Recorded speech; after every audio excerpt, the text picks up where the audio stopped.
3 seconds. That's all it took for Daniel Cross to dismantle 3 trained killers and save a billionaire's life. But when the cameras caught every lethal move, this single father's carefully hidden past exploded into the spotlight. And now the deadliest enemies from his former life are coming for the one thing he can't protect with violence: his innocent daughter. The crystal chandelier cast fractured rainbows across the mahogany table as Victor Hale raised his glass of 1947 Chateau d'Yquem, the amber liquid catching the light like liquid gold. Around him, the private dining room of Le Bernardin hummed with the quiet power of old money and older secrets. 3 investors' men whose combined wealth could topple small nations leaned forward as Victor outlined his latest acquisition. Gentlemen, within 6 months will control 60% of the rare earth mining operations in Southeast Asia, Victor said, his voice carrying the casual confidence of a man who had never known failure. At 45, he possessed the kind of austere handsomeness that graced magazine covers and intimidated boardrooms. His steel-gray eyes missed nothing, cataloging every micro-expression, every tell that might reveal weakness or opportunity. The restaurant's ambiance was deliberately understated cream-colored walls, adorned with subtle maritime artwork tables, spaced for conversations that could reshape markets. Outside Manhattan pulsed with its usual frenetic energy, but here in this cocoon of privilege, the only sounds were the gentle clink of silverware and the murmur of voices discussing figures that most people couldn't even comprehend. "The environmental groups will push back," warned Harrison Blackwood, a silver-haired titan of industry whose pharmaceutical empire had weathered more scandals than a politician's career. His fingers drummed nervously against his Hermes briefcase. Victor's smile was razor-thin. "Let them. By the time they organize their protests, we'll have extracted what we need and moved on. Besides, we're providing jobs to local communities. That's the narrative we'll sell." Across the room, Daniel Cross refilled water glasses with the practiced invisibility of career service staff. At 38, he possessed a lean athletic build that his crisp white shirt and black vest couldn't quite disguise. His movements were economical, precise, a man who understood that efficiency was survival. Dark hair slightly longer than regulation, but shorter than fashionable, framed a face that might have been handsome, if not for the carefully maintained mask of professional anonymity. To the wealthy diners, he was furniture functional, necessary, but beneath notice. They spoke freely around him, their voices carrying secrets worth billions, never imagining that the man pouring their wine had once held state secrets that could start wars. Daniel had been working at Le Bernardin for 8 months now, one of 6 jobs he'd held since settling in New York 3 years ago. His employment history read like a witness protection manifest: security guard, construction worker, bookstore, clerk, delivery driver. Always moving, never staying long enough to form attachments or attract attention. Always one step ahead of the ghosts that haunted his sleep. But this job was different. This job paid well enough for him to afford a small apartment in Queens, close to Lila's school. This job had regular hours that let him pick up his daughter every day at 3:15, see her homework spread across their kitchen table, read her bedtime stories about princesses and dragons. For the first time since Catherine's death, Daniel had found something resembling peace. He moved through the dining room like smoke, anticipating needs before they were voiced. His peripheral vision constantly mapping exits, threats, opportunities for escape. Old habits died hard, especially when they'd kept you alive through 2 tours in Afghanistan and 8 years in military intelligence.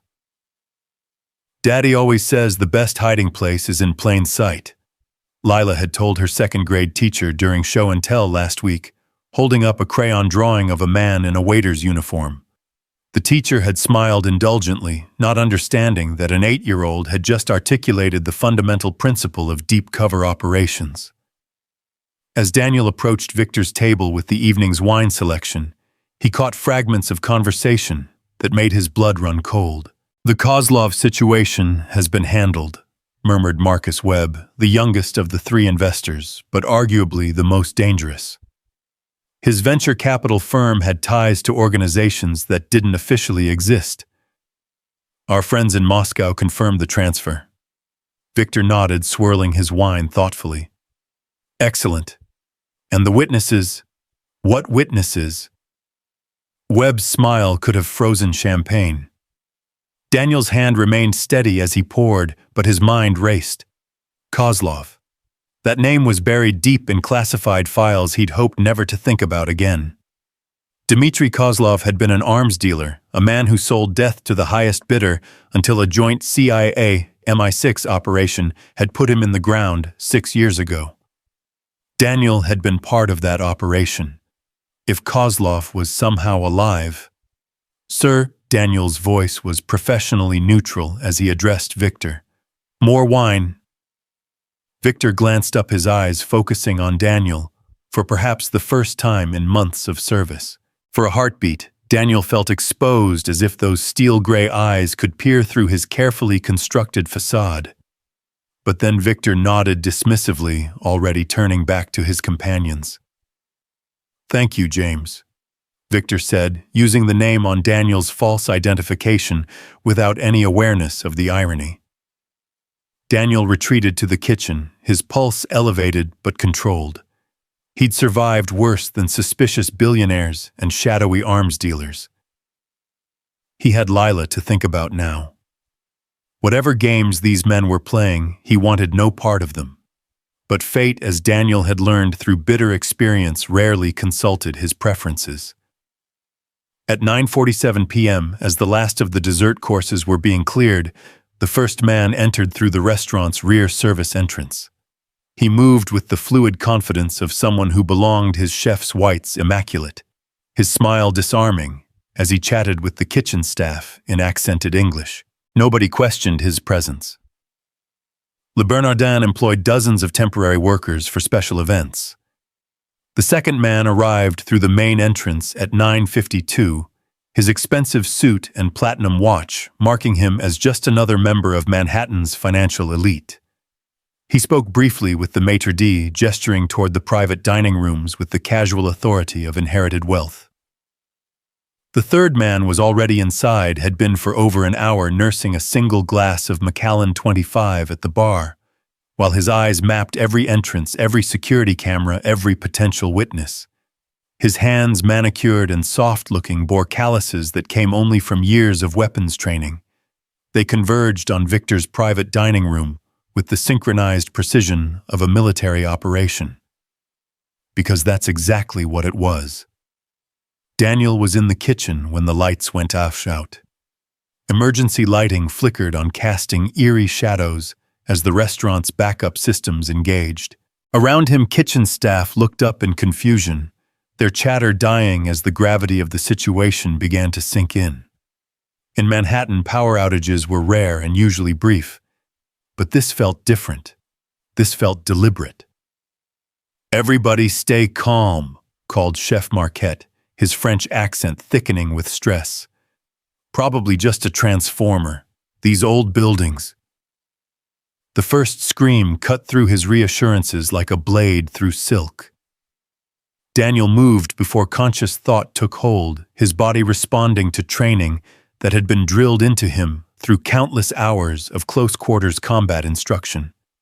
He was through the kitchen doors and into the dining room before the second scream faded, his waiter's mask falling away to reveal something infinitely more dangerous. The main dining room was chaos. Wealthy patrons stumbled in the dim emergency lighting, their evening wear, making them clumsy as they sought exits that had mysteriously become locked. But Daniel's attention was focused on the sounds coming from the private dining room. The crash of overturning furniture, the wet thud of impact, and underneath it all, the controlled breathing of professionals at work. He reached the private dining room's door just as Harrison Blackwood stumbled out, blood streaming from a gash on his forehead. The pharmaceutical magnate's usual composure had shattered completely. his eyes wide with the particular terror of a man who had just realized his money couldn't protect him from everything. "Help! Please!" Blackwood gasped, reaching for Daniel with trembling hands. "They're killing—" The knife took him in the back, sliding between his ribs with surgical precision. Blackwood's eyes widened in surprise, then dimmed as he collapsed to the polished floor. Behind him stood a man in chef's whites, his blade already moving toward Daniel in a textbook combat thrust. Daniel's response was pure muscle memory. He sidestepped the attack, his hand snapping out to grab the assassin's wrist, while his other elbow drove into the man's throat. The killer's windpipe collapsed with a wet crunch, and he dropped his blade as he clutched at his neck, choking on his own blood. But Daniel was already moving, vaulting over Blackwood's body and into the private dining room where two more killers had Victor and Marcus Webb cornered. One held Webb in a chokehold while pressing a gun to his temple, while the other advanced on Victor with a length of piano wire stretched between his hands. 30 million in cryptocurrency, the gunman was saying in a thick Eastern European accent. Transfer it now or your friend dies first, then you. Slowly. Victor's face was pale but composed, his hands steady as he reached for his phone. The account numbers. Victor, don't. Webb gasped, the gunman's arm tightening around his throat. They'll kill us anyway. The gunman smiled, revealing gold teeth. Smart man. Yes, you die anyway. But you choose quick death or slow death. That's when Daniel entered the room like a force of nature. The killer with the piano wire turned at the sound of footsteps, his training telling him to always know where the threats were coming from. It was the last mistake he would ever make. Daniel's hand closed around the wire, ignoring the bite of metal into his palm as he yanked the assassin forward into a knee strike that shattered his sternum. The man's heart stopped beating before he hit the ground. The gunman spun toward this new threat, his weapon tracking toward Daniel with professional precision. But Daniel was no longer where he had been. Years of urban warfare had taught him that in close quarters, the gun was only as fast as the man holding it. He closed the distance in 2 strides, his hand deflecting the weapon's barrel, just as it fired the bullet, embedding itself harmlessly in the mahogany wall. The fight that followed lasted exactly 8 seconds. Daniel's training took over completely, not the sanitized techniques taught in civilian self-defense classes, but the brutal, efficient methods of a man who had killed enemies of the state in rooms just like this one. His first strike crushed the gunman's windpipe. His second shattered the man's gun hand. His third delivered with all the accumulated rage of 3 years of hiding, of constantly looking over his shoulder, of living in fear that his past would catch up with him, sent the assassin's head snapping back with enough force to separate his vertebrae. Silence descended on the room like a shroud. Victor Hale, a man who had faced down corporate raiders and government investigations without flinching, stared at Daniel with something approaching religious awe. Marcus Webb, still alive only because the gunman had loosened his grip, in shock, gasped for air as he struggled to process what he had just witnessed. Jesus Christ, Webb whispered, his voice hoarse. Who the hell are you? Daniel stood among the bodies, his white shirt splattered with blood that wasn't his own, his chest rising and falling with controlled breaths. For a moment, the carefully constructed identity of James Morrison waiter and single father warred with the reality of Daniel Cross, former operative and killer of men. The sound of sirens in the distance made the decision for him. Someone who was never here, Daniel said quietly, already moving toward the service entrance. The police would have questions, lots of them, and his false identity wouldn't survive the kind of scrutiny that came with a triple homicide. Wait, Victor called out, his voice cutting through the chaos. I need to know. But Daniel was already gone, vanishing into the labyrinthine service corridors of the restaurant, with the same ghostly efficiency he'd displayed in combat. Behind him, he left 3 dead assassins and 2 very shaken billionaires who would never look at their waiter the same way again. By the time the NYPD burst through the front doors, Daniel was 6 blocks away, walking at a measured pace through the crowded streets of Manhattan.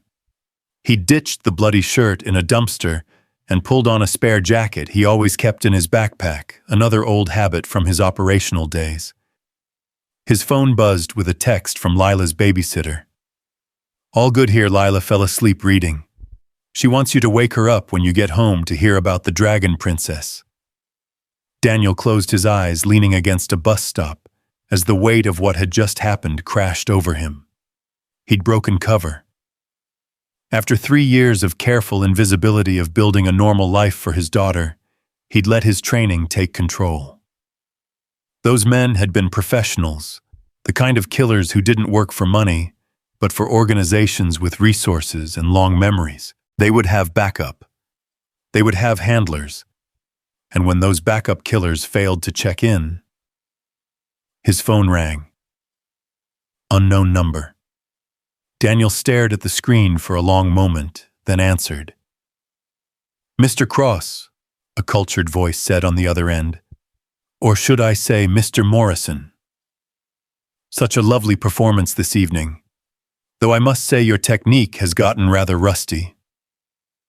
8 seconds. In your prime, that would have been fun. Daniel's blood turned to ice. "Who is this? Someone who's been looking for you for a very long time. Tell me, how is young Lila?" "Such a bright girl. Her teacher says she's exceptional at art. That drawing of Daddy the waiter was particularly insightful." The phone slipped from Daniel's nerveless fingers, clattering to the sidewalk. Around him, New York continued its nightly dance of lights and noise and endless human motion, but all he could hear was the sound of his carefully constructed world crashing down. They knew about Lila. They knew about his daughter. As Daniel bent to retrieve his phone, one thought burned through his mind with crystal clarity. He should have killed Victor Hale when he had the chance. Because tonight, in saving a billionaire's life, he had just signed his daughter's death warrant.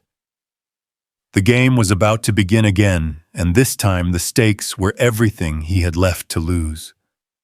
3 blocks away, in the back of a black sedan, a man with burn scars covering half his face watched Daniel through high-powered binoculars and smiled. The wolf had been patient. 3 years of searching, of following cold trails and false leads, of slowly tightening the noose around his former protégé. "Sir," his driver asked, "should we take him now?"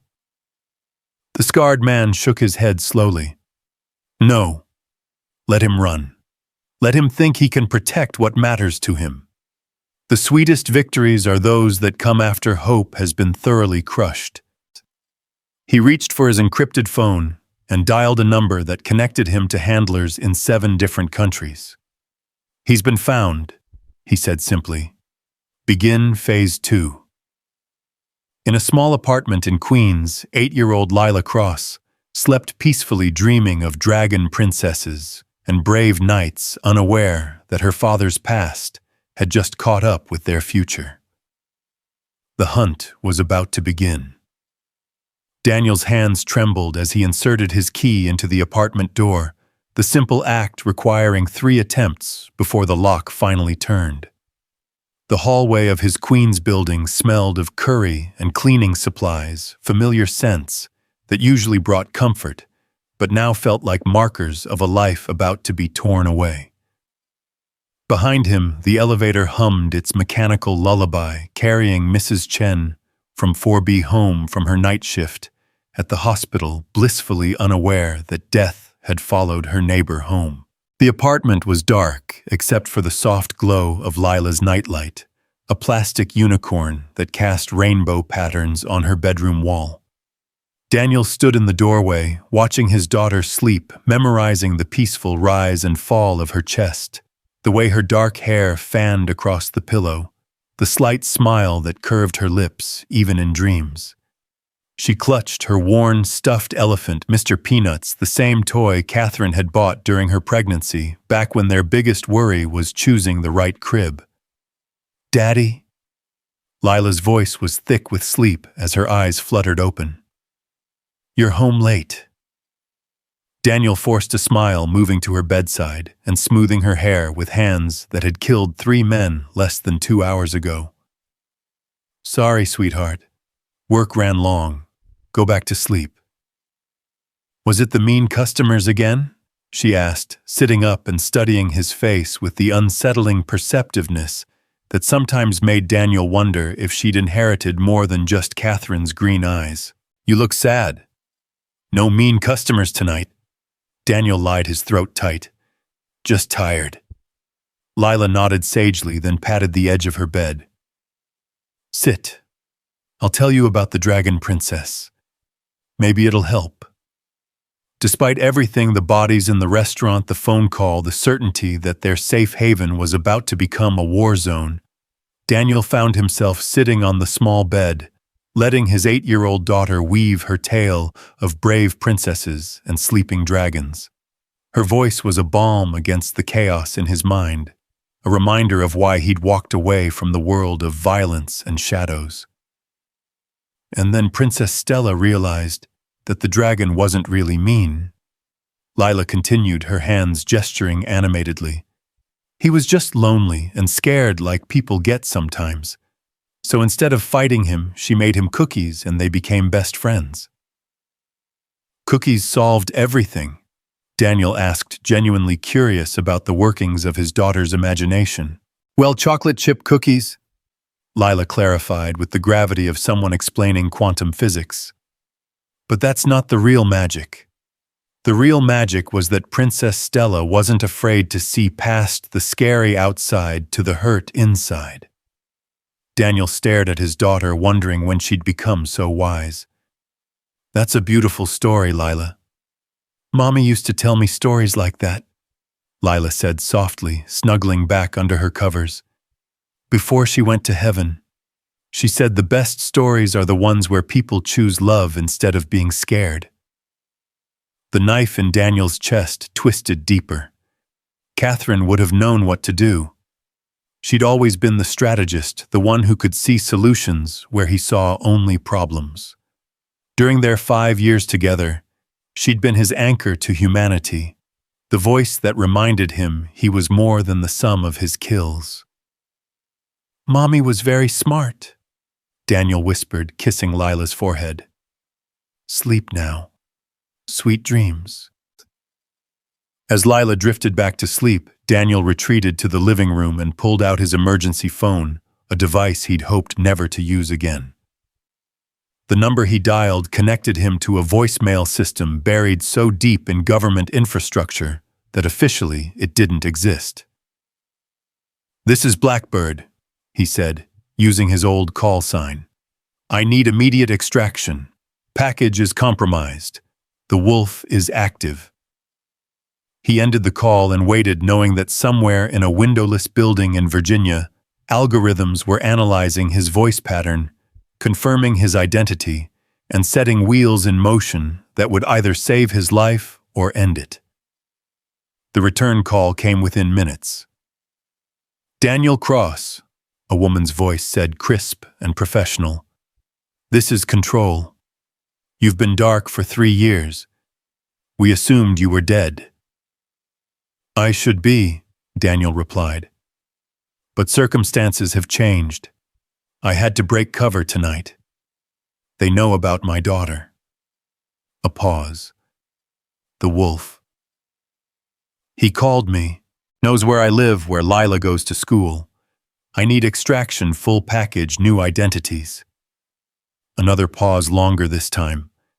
Daniel could practically hear the calculations being made, the cost-benefit analysis of protecting a burned asset versus cutting losses.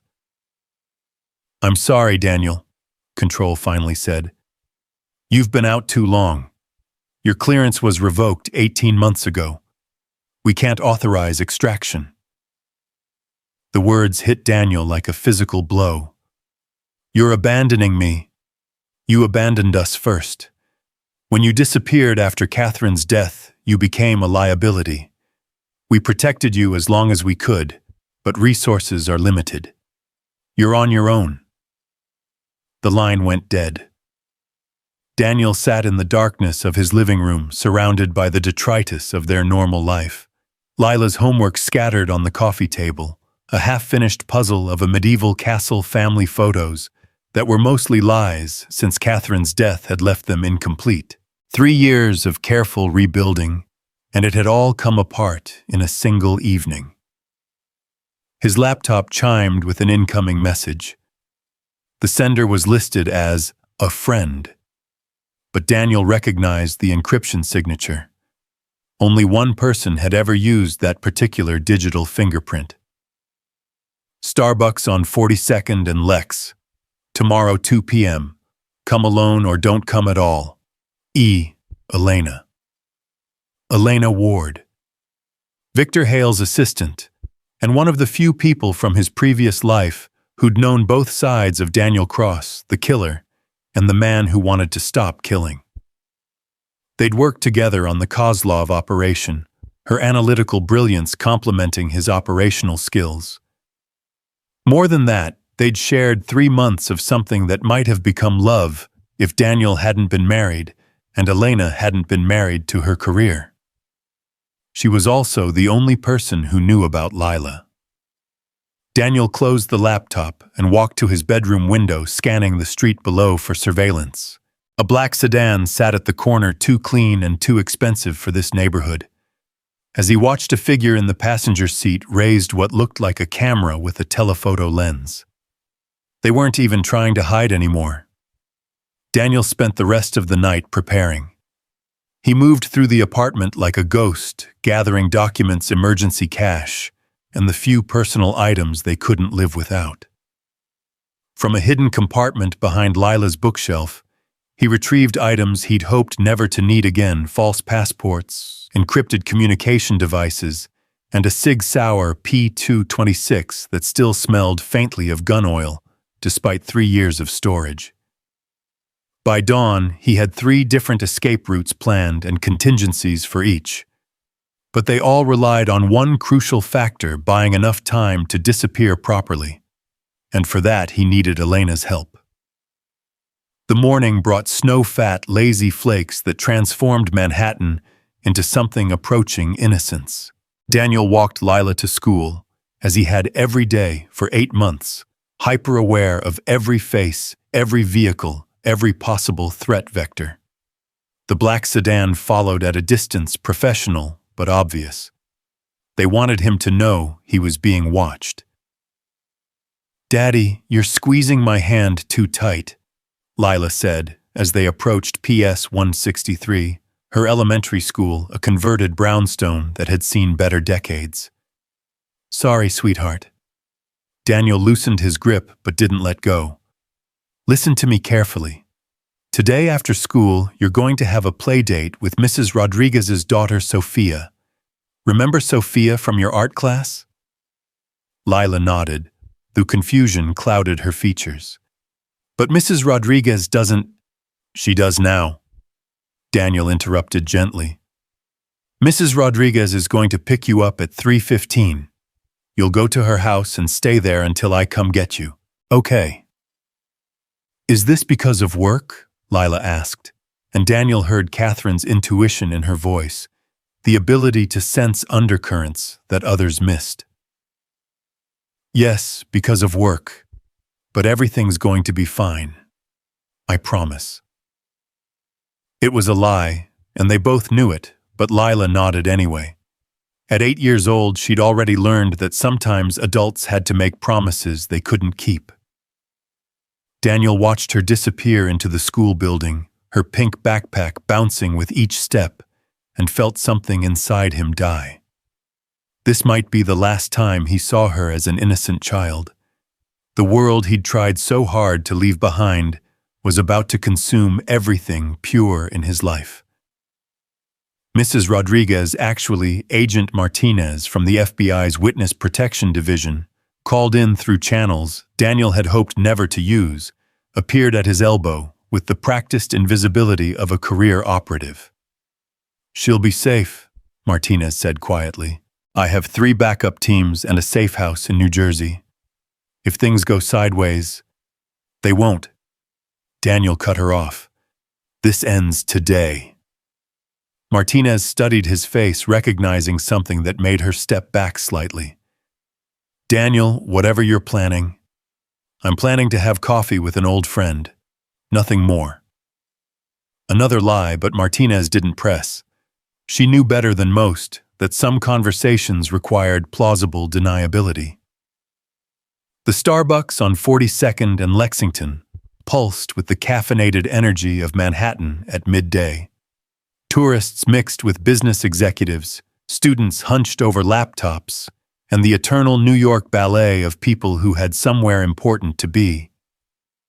Daniel arrived 15 minutes early, choosing a table with clear sight lines to all entrances and an emergency exit through the kitchen.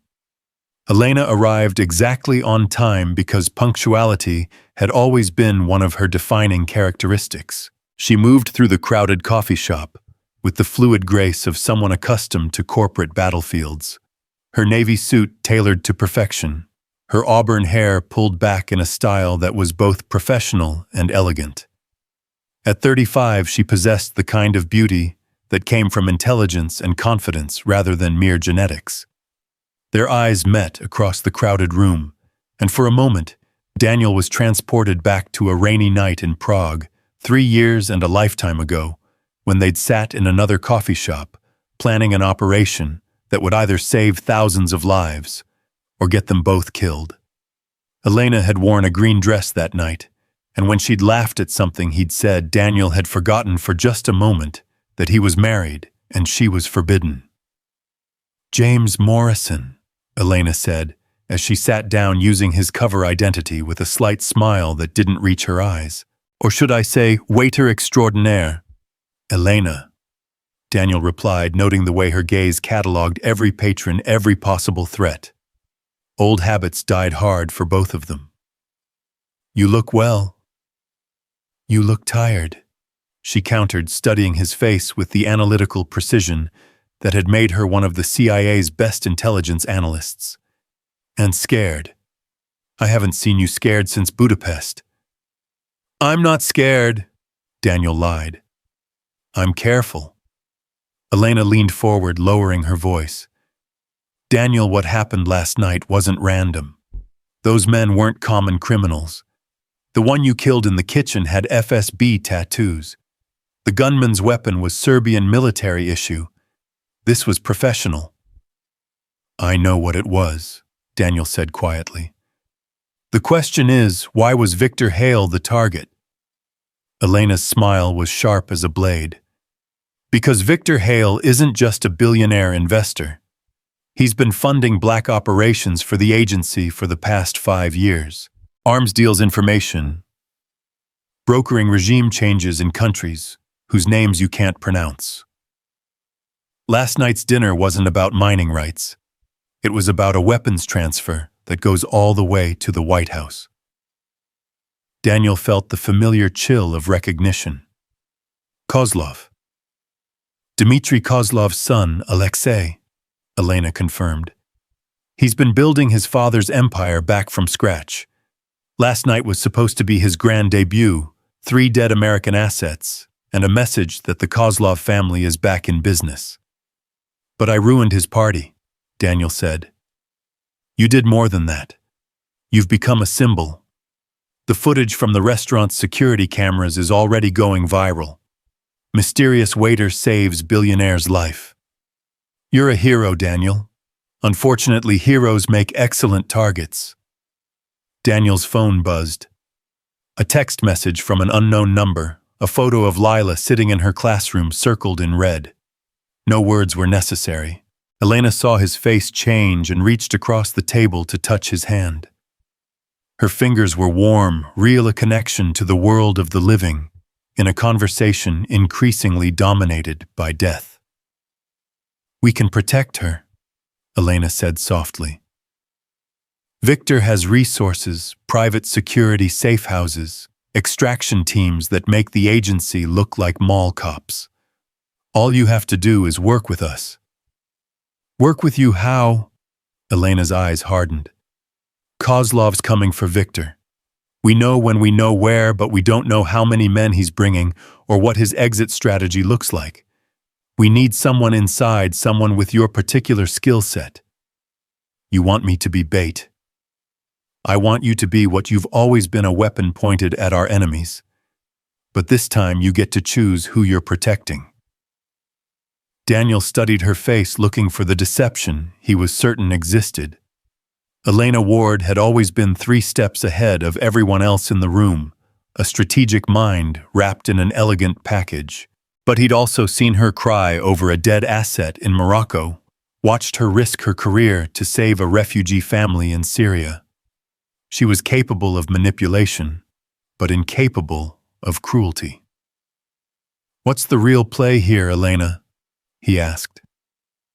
She was quiet for a long moment, her fingers still touching his hand. Around them, the coffee shop continued its familiar rhythms, oblivious to the fact that 2 former spies were planning either salvation or destruction. "The real play," Elena said finally, "is that I never stopped looking for you. After Catherine died, after you disappeared, I used every resource at my disposal to find you. Not for the agency, not for Victor, but for me. Because I've spent 3 years wondering what might have been different if I'd been brave enough to fight for you." The admission hung between them like a bridge spanning an impossible distance.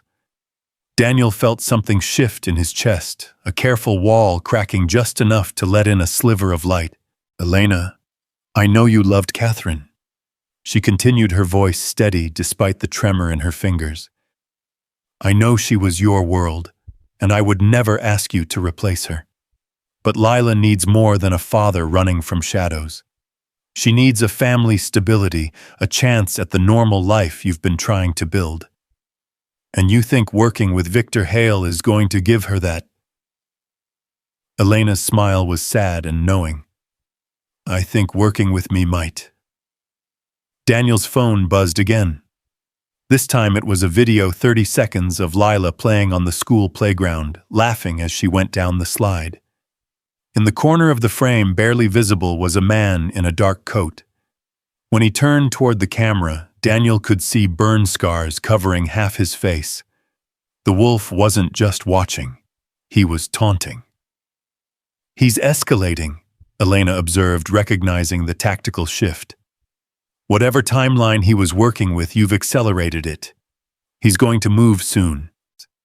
Daniel's mind raced through possibilities, scenarios, ways to turn defense into offense. 3 years of hiding had dulled his edge, but the fundamentals remained. You couldn't run from someone with superior resources forever. Eventually, you had to make a stand. "If I do this," Daniel said slowly, "if I work with you and Victor, what guarantee do I have that Lila stays safe?" "You have my word," Elena replied without hesitation. "And you have this." She slid a small device across the table, a panic button disguised as a hotel keycard. "Press this, and in 15 minutes, you'll have a tactical team that makes the Navy SEALs look like weekend warriors. Press it, and I'll personally fly Lila to a place where Kozlov's reach doesn't extend." Daniel pocketed the device, feeling its weight like a promise. "And what do you get out of this arrangement?" Elena's smile was more vulnerable than he'd ever seen it. Maybe a chance to find out if 3 years of regret was worth it. Before Daniel could respond, his trained eye caught movement at the coffee shop's entrance. 2 men in expensive suits, their movements too synchronized, their eyes scanning the room with professional interest. Not Kozlov's people, these had the clean-cut appearance of federal agents. "Company," Daniel murmured. Elena followed his gaze and swore under her breath. "FBI. Someone's been monitoring our communications." "Yours or mine? Does it matter?" The agents were moving toward their table now, their badges already visible, drawing curious stares from other patrons. Daniel calculated distances, exit routes, the likelihood of reaching the kitchen before they could establish a perimeter. "Daniel Cross," the lead agent called out, his voice carrying across the crowded space. "FBI, we need to talk." The coffee shop fell silent, dozens of eyes turning toward their table.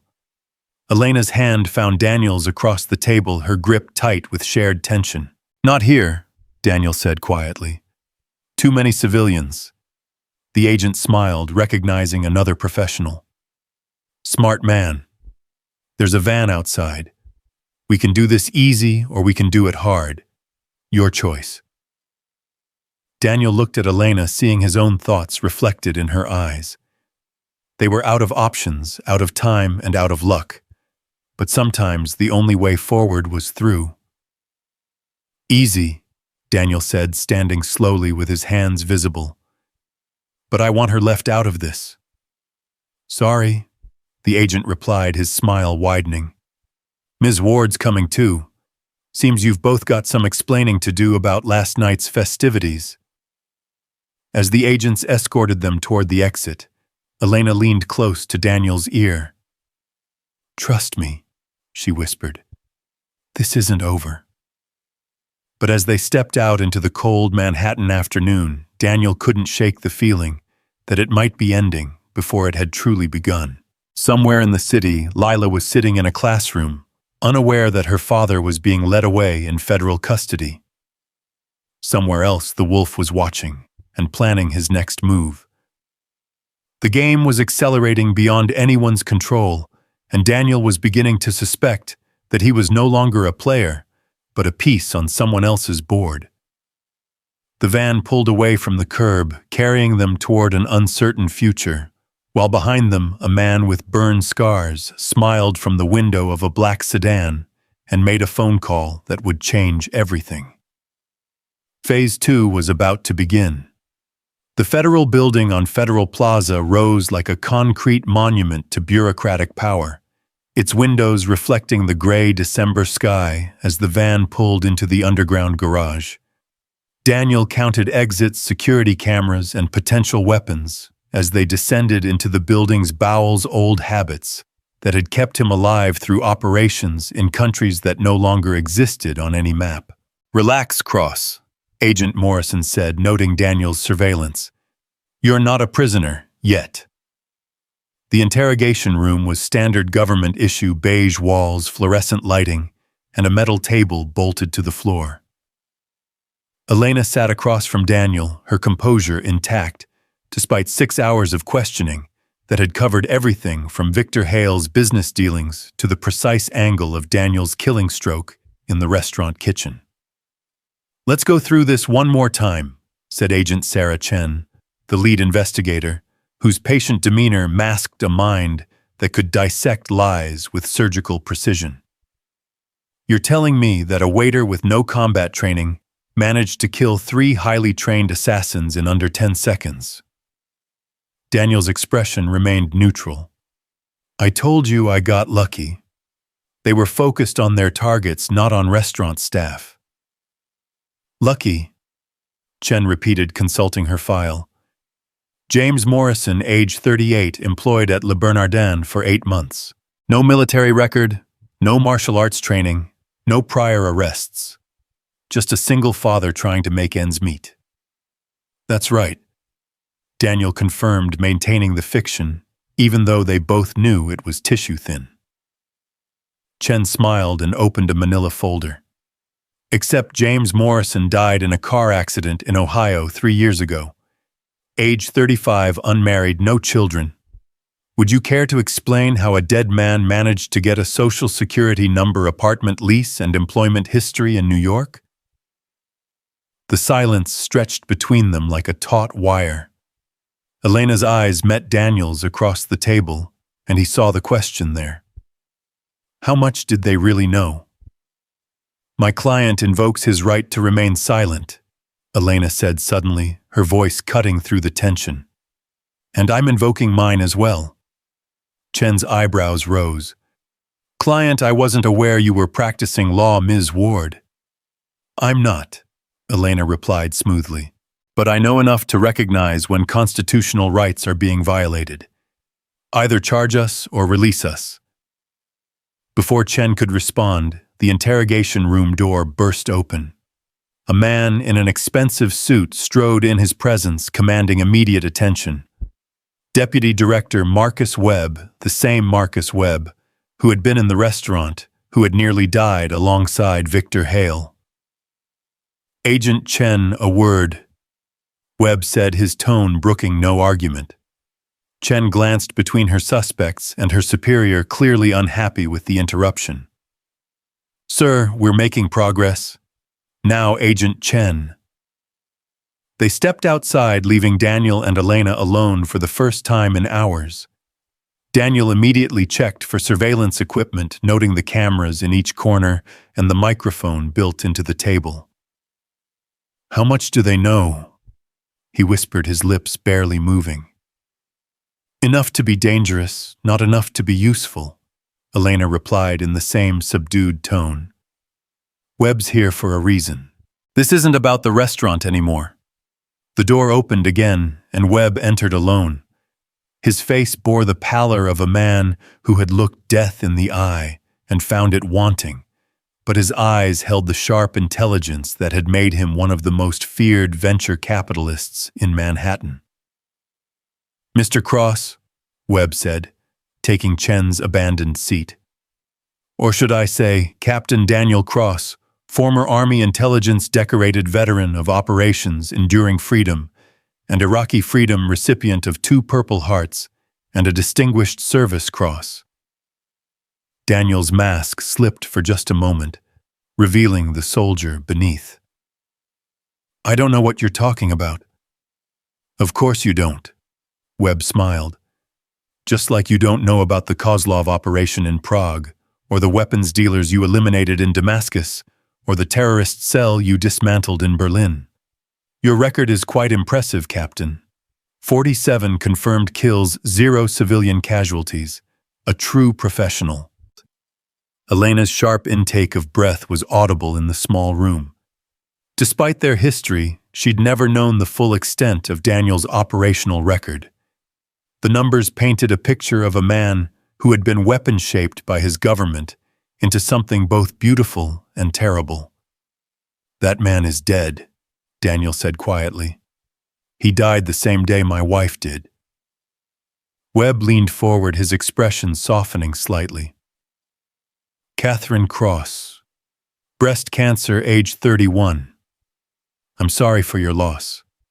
But the man who saved my life last night isn't dead, Captain. He's sitting right here and I need him. For what? Webb glanced at Elena, then back to Daniel. Because Alexei Kozlov isn't finished. The restaurant was just the opening move. He's planning something bigger, something that will make last night look like a minor inconvenience. From his briefcase, Webb produced a tablet displaying satellite imagery of a compound in the Adirondack Mountains. The facility was massive. Multiple buildings connected by underground tunnels, helicopter pads, and what looked like enough security to protect a small country. Victor's estate, Webb explained. 4,700 acres of wilderness completely off the grid. It's where he conducts his most sensitive business, and it's where Kozlov is planning to finish what he started. Daniel studied the images, his tactical mind automatically identifying defensive positions, escape routes, and potential vulnerabilities. How do you know? Because he told us, Webb replied, producing a second device, a phone with a cracked screen. This belonged to one of the assassins from last night. Our tech people extracted some very interesting communications. He pressed play on an audio file. The voice that emerged was heavily accented, cold as Siberian winter. Phase 1 complete. 3 assets eliminated, target acquired additional protection. Phase 2 proceeds as planned. The mountain compound, 72 hours. Leave no witnesses. Elena paled. 72 hours from when... The message was sent at midnight last night, Webb said grimly, which gives us until midnight tomorrow to prepare for what's essentially a small army coming to kill everyone in that compound. Daniel's mind raced through the implications. How many people are we talking about? Victor's there now with a skeleton security staff, maybe 20 men, mostly corporate security types, good at keeping out paparazzi and industrial spies, but not equipped for military assault. Elena's right. We need someone with your particular expertise. The offer hung in the air like smoke from a battlefield. Daniel could see the trap forming around him, the careful manipulation that had brought him to this moment. But he could also see something else, an opportunity to end this on his terms rather than constantly running from shadows. "What about my daughter?" Daniel asked. Webb's expression grew serious. "She's safe. We've moved her to a secure location with round-the-clock protection. But that protection only lasts as long as you're useful to us. Kozlov dies or your daughter disappears. Those are your options." The threat was delivered with casual precision, the kind of matter-of-fact brutality that made corporate warfare more dangerous than the military kind. Daniel felt rage building in his chest, the familiar heat that had once made him one of the Army's most effective killers. "You're threatening a child," he said, his voice deadly quiet. "I'm protecting a national asset," Webb corrected. "Your daughter's safety is contingent on your cooperation. Help us eliminate Kozlov, and she gets a new identity, a college fund, and a chance at the normal life you've been trying to give her.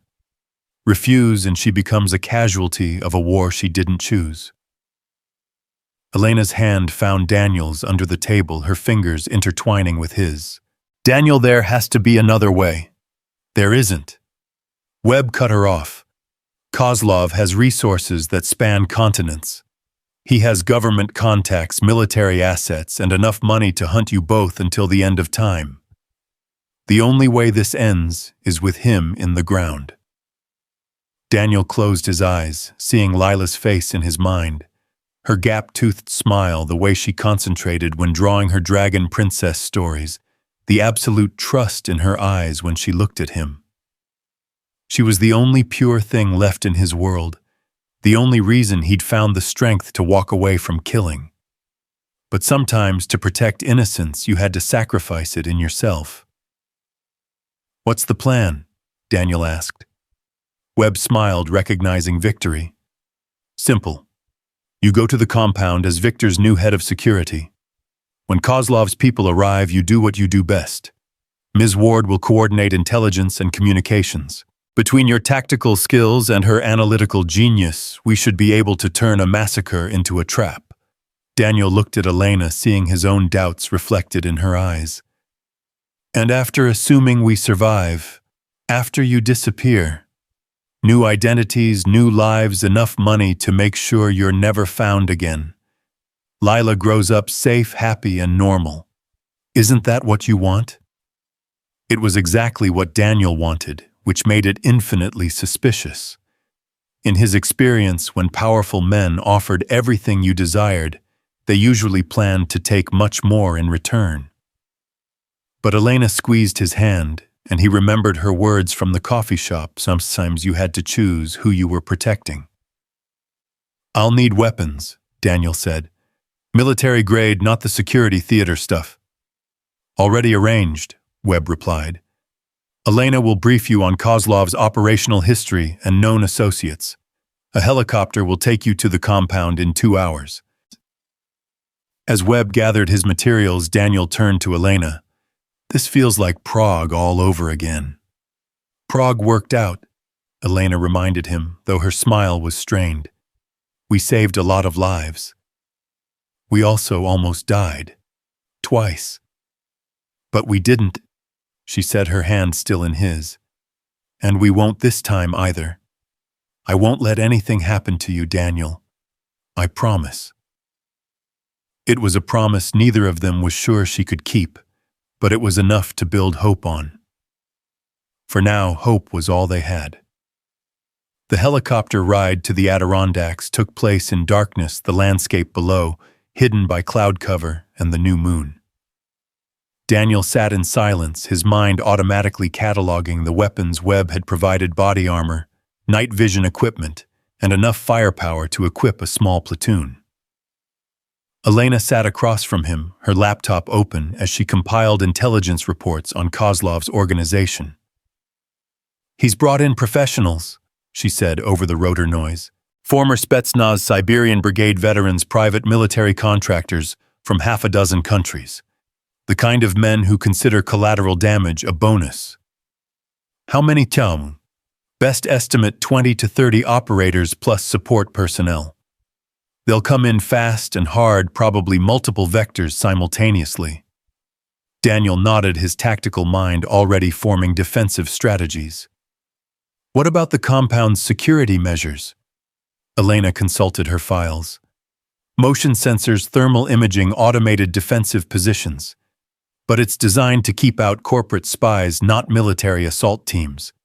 Against Kozlov's people, it might buy us minutes." The compound appeared through the clouds like something from a fever dream, a modernist fortress of glass and steel carved into the mountainside, its lights gleaming against the darkness. Helicopter pads dotted the complex, connected by walkways that seemed to float in midair. It was beautiful, isolated, and completely indefensible against a determined assault. Victor Hale met them at the landing pad, his usual composure cracked by the stress of imminent siege. Behind him stood a man Daniel recognized from classified briefings, General Marcus Stone, former Delta Force commander, turned private military contractor. "Captain Cross," Stone said, extending a hand. "Your reputation precedes you, though I have to say, I thought you were dead." "I was," Daniel replied, shaking the general's hand. "Recent circumstances brought me back to life." Stone's laugh was grim. "Well, let's hope you can stay that way. We've got approximately 18 hours before Kozlov's people arrive, and this place is a tactical nightmare. Too many windows, too many approaches, not enough cover." As they walked toward the main building, Victor fell into step beside Elena. "I have to ask," he said quietly, "is this man really capable of what you claim? The restaurant was impressive, but this—" "He's capable," Elena replied without hesitation. "The question is whether the rest of us are capable of keeping up with him." Inside the compound, Daniel quickly understood Stone's assessment. The building was designed for comfort and luxury, not defense. Floor-to-ceiling windows offered stunning views of the mountains, but also perfect sight lines for snipers. Multiple levels connected by open staircases created fatal funnels that would channel defenders into killing fields. "We need to modify the environment," Daniel said, studying architectural plans spread across Victor's conference table. "Block these windows, create choke points here and here, establish overlapping fields of fire from elevated positions." "That's going to take time we don't have," Stone pointed out. Daniel's smile was sharp as a blade. "Then we better get started." The next 18 hours blurred together in a haze of preparation that felt both familiar and alien to Daniel. He moved through the compound like a ghost, placing explosives, positioning weapons, creating the kind of killing field that had made him legendary in military circles. But this time felt different. This time he wasn't protecting abstract national interests or classified objectives. This time he was protecting the chance for his daughter to grow up in a world where her father wasn't a killer. Elena worked alongside him, her analytical mind translating his tactical instincts into concrete defensive positions. They barely spoke during the preparation, but their coordination was seamless, the product of shared experiences and a trust forged in fire. "Like riding a bicycle," Elena observed as she helped him rig motion sensors around the compound's perimeter. "A bicycle made of plastic explosives and bad decisions," Daniel replied, but there was affection in his voice. As the sun set on the second day, they gathered in Victor's study for a final briefing. Outside, snow had begun to fall, creating a crystalline silence that made every sound seem amplified. Thermal imaging shows movement approximately 2 miles north. Stone reported, consulting his equipment. Multiple heat signatures moving in coordinated patterns. They'll be here within the hour.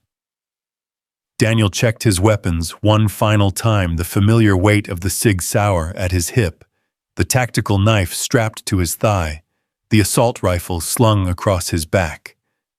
For 3 years, he'd tried to forget the deadly efficiency these tools represented. Now they felt like extensions of his own body. "Remember," he said to the assembled security team, "they're professionals. They'll come fast, hard, and from multiple directions. Don't try to be heroes. Follow the plan, trust your training, and maybe some of us will live to see morning." Victor stepped forward, his face pale but determined. "Captain, I need you to know whatever happens tonight, I'm grateful. You could have walked away, but you chose to stand with us." Daniel met his eyes. "I'm not doing this for you, Mr. Hale. I'm doing this for my daughter, and for the chance that she might grow up in a world where her father isn't a monster." Before Victor could respond, the lights went taut. Emergency lighting kicked in, bathing the compound in an eerie red glow.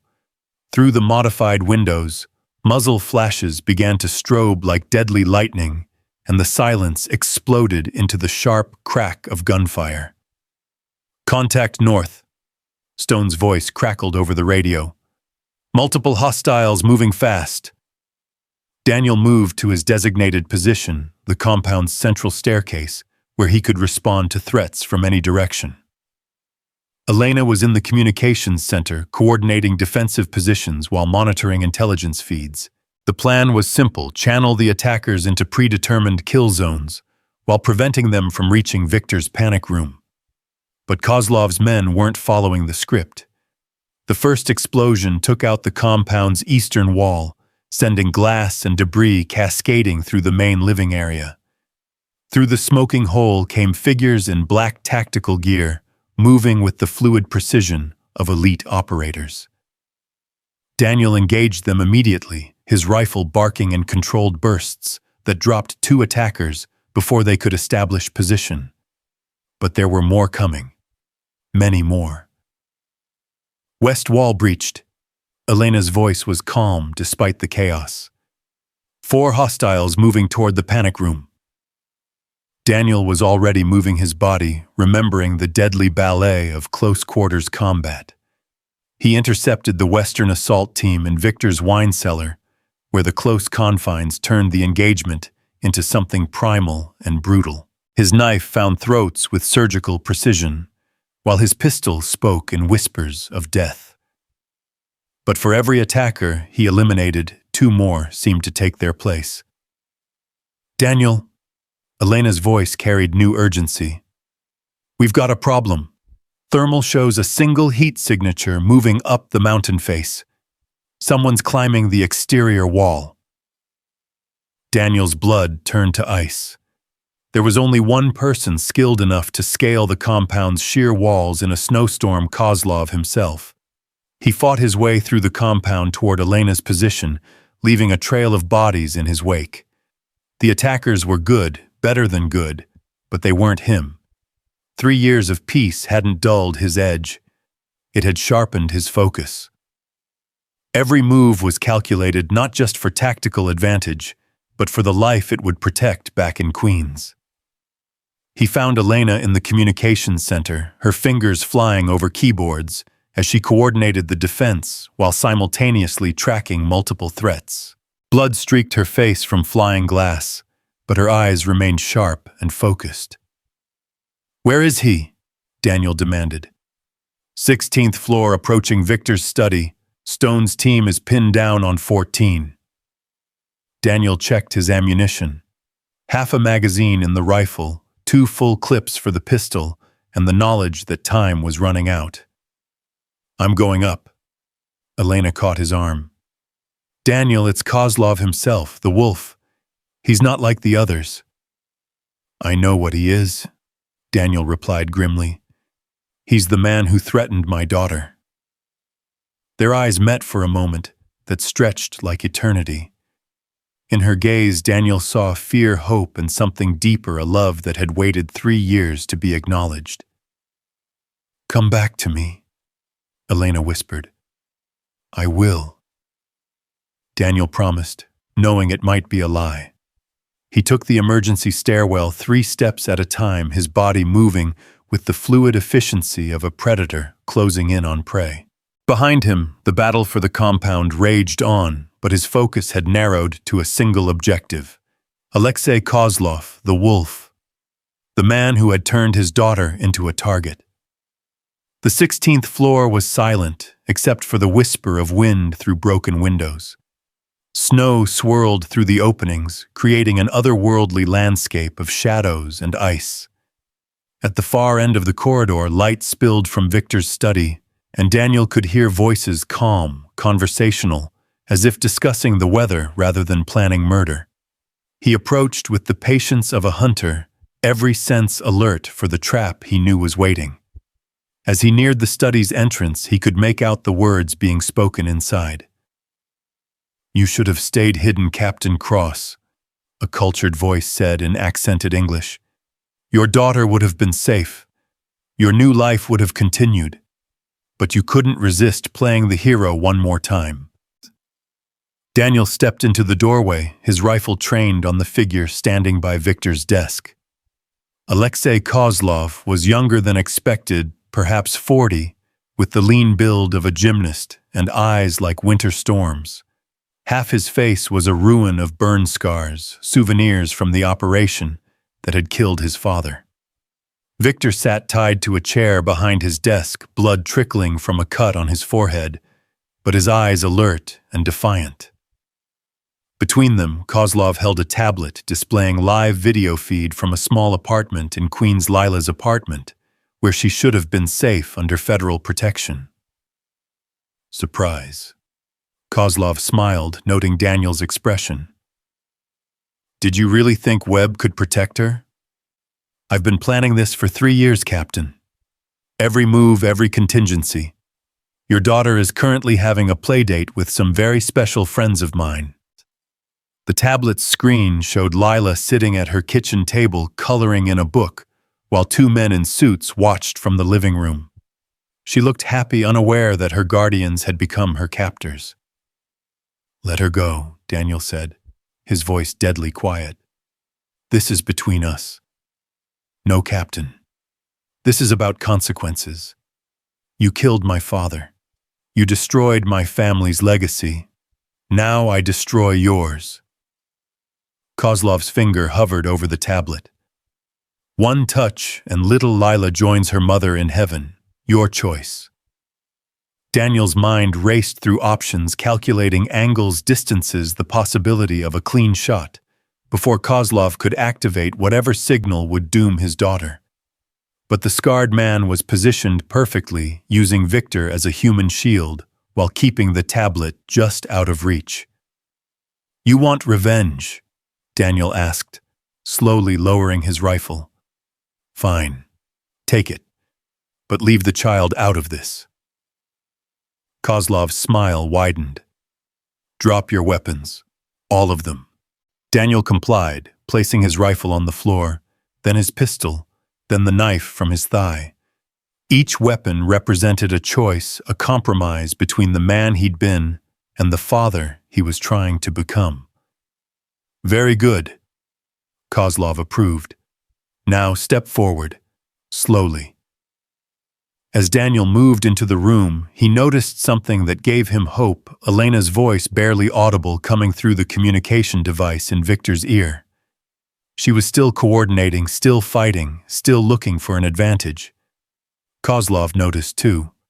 Ms. Ward so predictable, always trying to be the smartest person in the room. He raised his voice. I know you're listening, my dear. Would you like to watch your lover die? Because that's what happens next. Daniel tensed, ready to spring, but Kozlov was quicker. The scarred man's hand moved toward the tablet with practiced precision. That's when the lights went out again. In the darkness that followed, several things happened simultaneously. Elena's voice cut through the emergency communication system with coordinates and timing.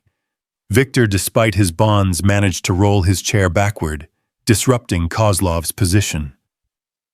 And Daniel moved with the lethal grace that had made him legendary, his body remembering every lesson learned in the world's darkest places.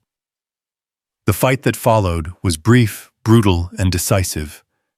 Kozlov was skilled, deadly skilled, but he was fighting for revenge, while Daniel was fighting for love. The scarred man's knife opened a line across Daniel's ribs, but Daniel's response shattered Kozlov's wrist and sent the tablet spinning across the room. They crashed through Victor's desk, scattering papers and electronics, their struggle illuminated by muzzle flashes from the continuing battle below. Kozlov fought with the desperate fury of a man who had spent 3 years planning this moment. But Daniel fought with something more powerful, the absolute certainty that his daughter needed him to come home. The end came when Kozlov overextended himself, going for a killing blow.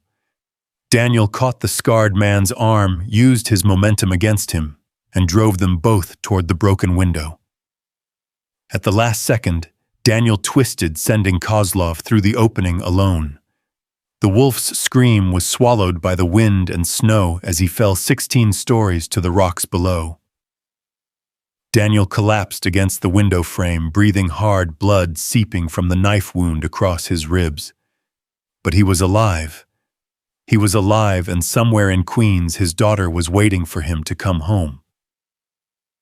Daniel.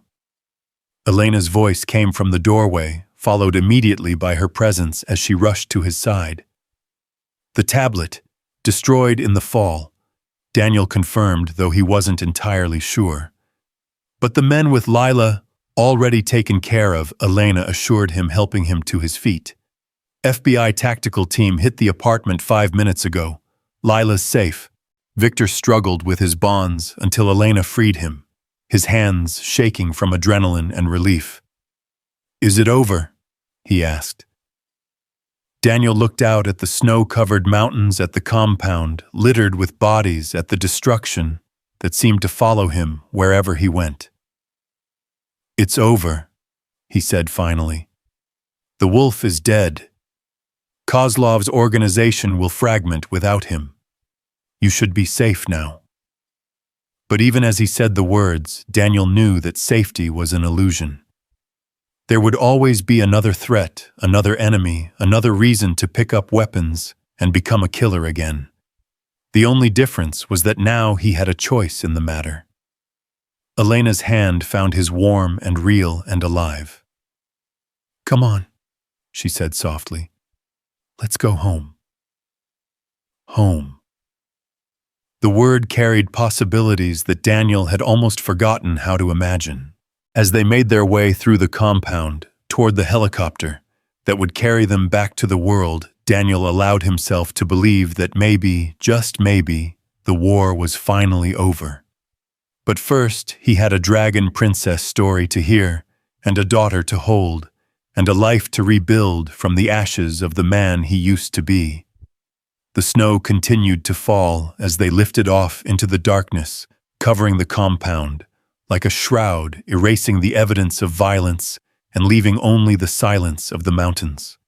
Below them, the wolf lay still at last. His 3-year hunt ended not in triumph, but in failure. In Queens, an 8-year-old girl finished coloring her dragon princess and wondered when her daddy would come home to read her a story about heroes who chose love over fear. He was on his way. The helicopter's rotors cut through the pre-dawn darkness as Manhattan's skyline emerged from the retreating night, a constellation of lights that promised civilization after the primal violence of the mountains. Daniel pressed his face to the window, watching the city wake beneath them, and felt something fundamental shift in his chest. For the first time in 3 years, he was flying toward home rather than away from it. Elena sat beside him, her laptop balanced on her knees, as she coordinated the aftermath of the siege. Federal agencies were already swarming the compound, collecting evidence and bodies, weaving the official narrative that would bury the truth beneath layers of national security classifications. But her eyes kept drifting to Daniel, cataloging the exhaustion in his face, the way he favored his injured ribs, the careful distance he maintained even in victory. Preliminary reports show 14 of Kozlov's operatives dead, 3 captured alive. She said, her voice professional despite the intimacy of their shared space. Webb's people are handling the interrogations. Whatever network Kozlov built, it's finished. Daniel nodded absently, his attention focused on the phone in his hands. Agent Martinez had sent hourly updates throughout the siege. Lila was safe, unharmed, asking when her daddy would come home. But text messages felt inadequate after coming so close to losing everything. He needed to see her face hold her small body against his chest, prove to himself that the choice to fight had been worth the cost. The safe house is in Brooklyn, Elena continued, recognizing his anxiety. Martinez says Lila's been drawing pictures of dragons and princesses. She made one for you, something about a knight who saves the day and comes home for cookies. Despite everything, Daniel smiled. Even in the midst of federal protection and strange surroundings, his daughter remained gloriously, innocently herself. It was a reminder of why he'd walked away from killing in the first place and why he'd been willing to kill again to protect it. The helicopter touched down on a hospital landing pad in Lower Manhattan, where Victor's private medical team waited with the kind of discretion that money could buy. Daniel's wound was more serious than he'd initially thought. Kozlov's blade had sliced deeper than expected, requiring 37 stitches and a transfusion that left him dizzy and hollow. "You need rest," Dr. Sarah Kim insisted as she finished bandaging his ribs. "Real rest, not the kind where you're checking exits and planning escape routes. Your body has been running on adrenaline and stubbornness for days." Elena waited outside the medical suite, her reflection ghostly in the window that overlooked the East River. When Daniel emerged, moving carefully, but under his own power, she turned with an expression he couldn't quite read. "Victor wants to see us," she said. "He's arranged a debrief at his office. There are decisions to be made." The ride to Victor's Manhattan headquarters passed in contemplative silence. The city was fully awake now, rushing toward another day of commerce and competition, unaware that a war had been fought and won in their name. Daniel watched pedestrians hurrying along sidewalks, couples sharing coffee, children walking to school with backpacks bouncing against their shoulders. Normal life, the kind he'd been trying to build for Lila, continued its eternal rhythm. Victor's office occupied the top 3 floors of a midtown skyscraper, its floor-to-ceiling windows offering a commanding view of Central Park. The billionaire himself looked older than he had just days before, as if proximity to death had aged him in ways that money couldn't reverse. But his eyes retained their sharp intelligence, and his handshake was firm when he greeted Daniel. "Captain Cross," Victor said, gesturing toward a sitting area arranged around a fireplace that somehow made the corporate space feel more intimate. "I owe you more than I can possibly repay." "You don't owe me anything," Daniel replied, settling carefully into a leather chair that probably cost more than most people's cars. "I was protecting my daughter, not you." Victor's smile was rueful. "Perhaps. But the result is the same. You saved my life, eliminated a threat to national security, and prevented what could have been a catastrophic breach of classified information." He paused, studying Daniel's face. "The question now is what happens next." Elena took the seat across from Daniel, her posture professional, but her eyes warm with concern. "Webb's people have prepared several options," she said, consulting a file she'd carried from the helicopter. "New identities, relocation assistance, financial compensation for your service." "Compensation?" Daniel's voice carried a note of dark humor. What's the going rate for killing a man these days?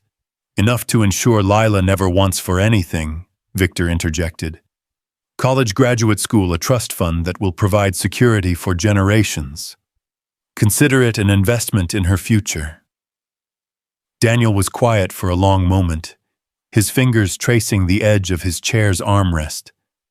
The offer was generous, more than generous, but it felt too much like payment for services rendered. He'd spent 3 years trying to leave that world behind, only to be dragged back into it by circumstances beyond his control. What about the men who took her? He asked finally. The ones posing as federal agents. Elena's expression darkened. Kozlov's backup plan. They were professionals but not government. Webb's investigation suggests they were private contractors hired through shell companies. The trail goes cold after 3 intermediaries, but the immediate threat is neutralized. Immediately, yes, Daniel said. But Kozlov spent 3 years building his network. Dead man's switches, sleeper assets, revenge protocols. Men like that don't put all their eggs in one basket. Victor leaned forward, his businessman's instincts engaging. Which is why I'm making you a different offer. Not payment for past services, but employment for future ones. I need a head of security, someone who understands the kinds of threats that money alone can't stop. The proposal hung in the air like smoke from an expensive cigar. Daniel could see the logic. Victor's business empire made him a target for corporate espionage, foreign intelligence services, and the kind of wealthy criminals who treated violence as just another business expense. With Daniel's protection, Victor could operate with impunity, expanding his influence into darker corners of the global economy. But Daniel could also see the trap. Working for Victor would mean staying in the world of violence and shadows, just with better benefits and a more comfortable office. It would mean raising Lila in the orbit of men who solved problems with bullets and considered collateral damage an acceptable cost of doing business. I need time to think, Daniel said. Of course, Victor replied smoothly. But don't take too long. The world doesn't pause for our personal deliberations, and there are already whispers that Kozlov's death has created a power vacuum. Nature abhors a vacuum, Captain, especially in our line of work. As they prepared to leave, Elena lingered behind ostensibly to discuss logistics with Victor, but actually to give Daniel space to process the offer. He appreciated the gesture, even as he wondered what conversations were happening in his absence. The safe house in Brooklyn turned out to be a converted brownstone in Park Slope, the kind of neighborhood where million-dollar renovations sat next to rent-controlled apartments in an uneasy truce of gentrification. Agent Martinez met them at the door, her relief evident, as she led them through security protocols that seemed excessive for protecting an 8-year-old girl. She's been asking for you every hour, Martinez said, as they climbed stairs worn smooth by generations of families. Very polite about it, but persistent. Kids got your stubbornness.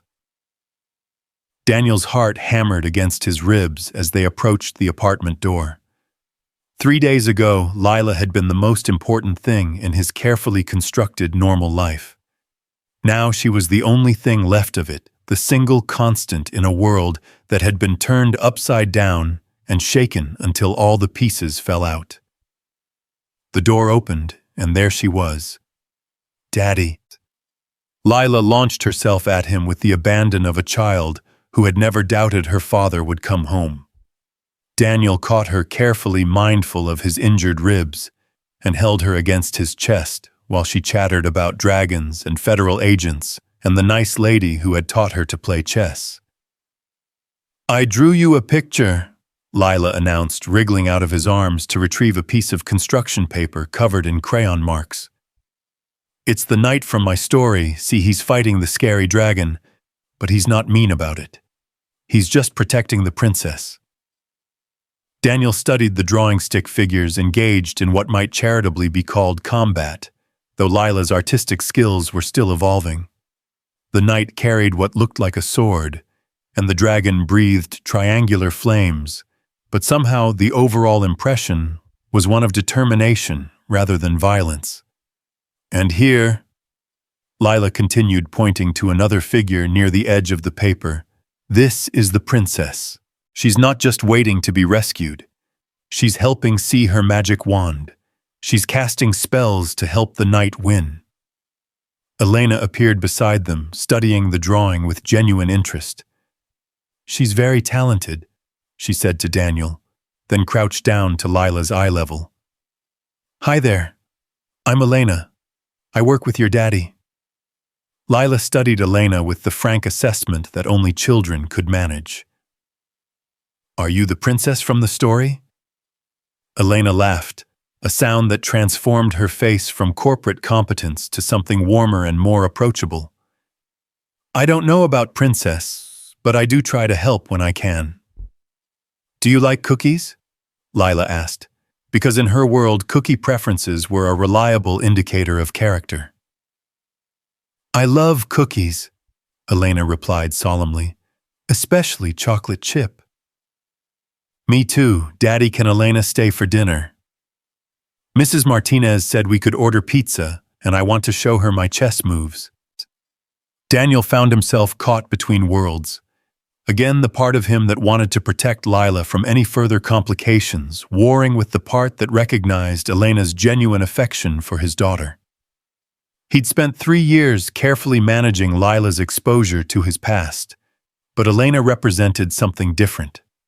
She wasn't just a colleague or an asset. She was someone who had chosen to stand with him when she could have walked away. If Elena wants to stay, Daniel said carefully, she's welcome. The evening that followed felt surreal in its normalcy.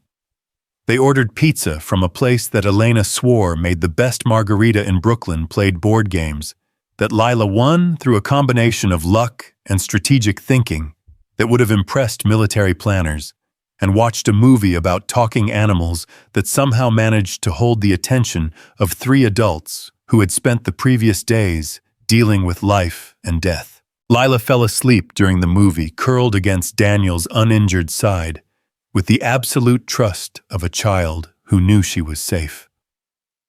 Elena sat in a chair across from them, her shoes kicked off and her corporate armor replaced by jeans and a sweater that made her look younger and more vulnerable.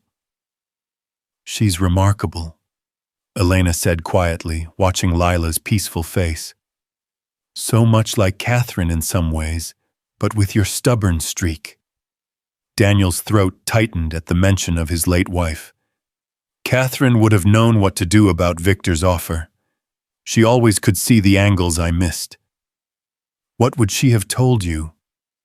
Daniel considered the question, remembering conversations from another lifetime when their biggest decisions involved mortgage payments and preschool applications.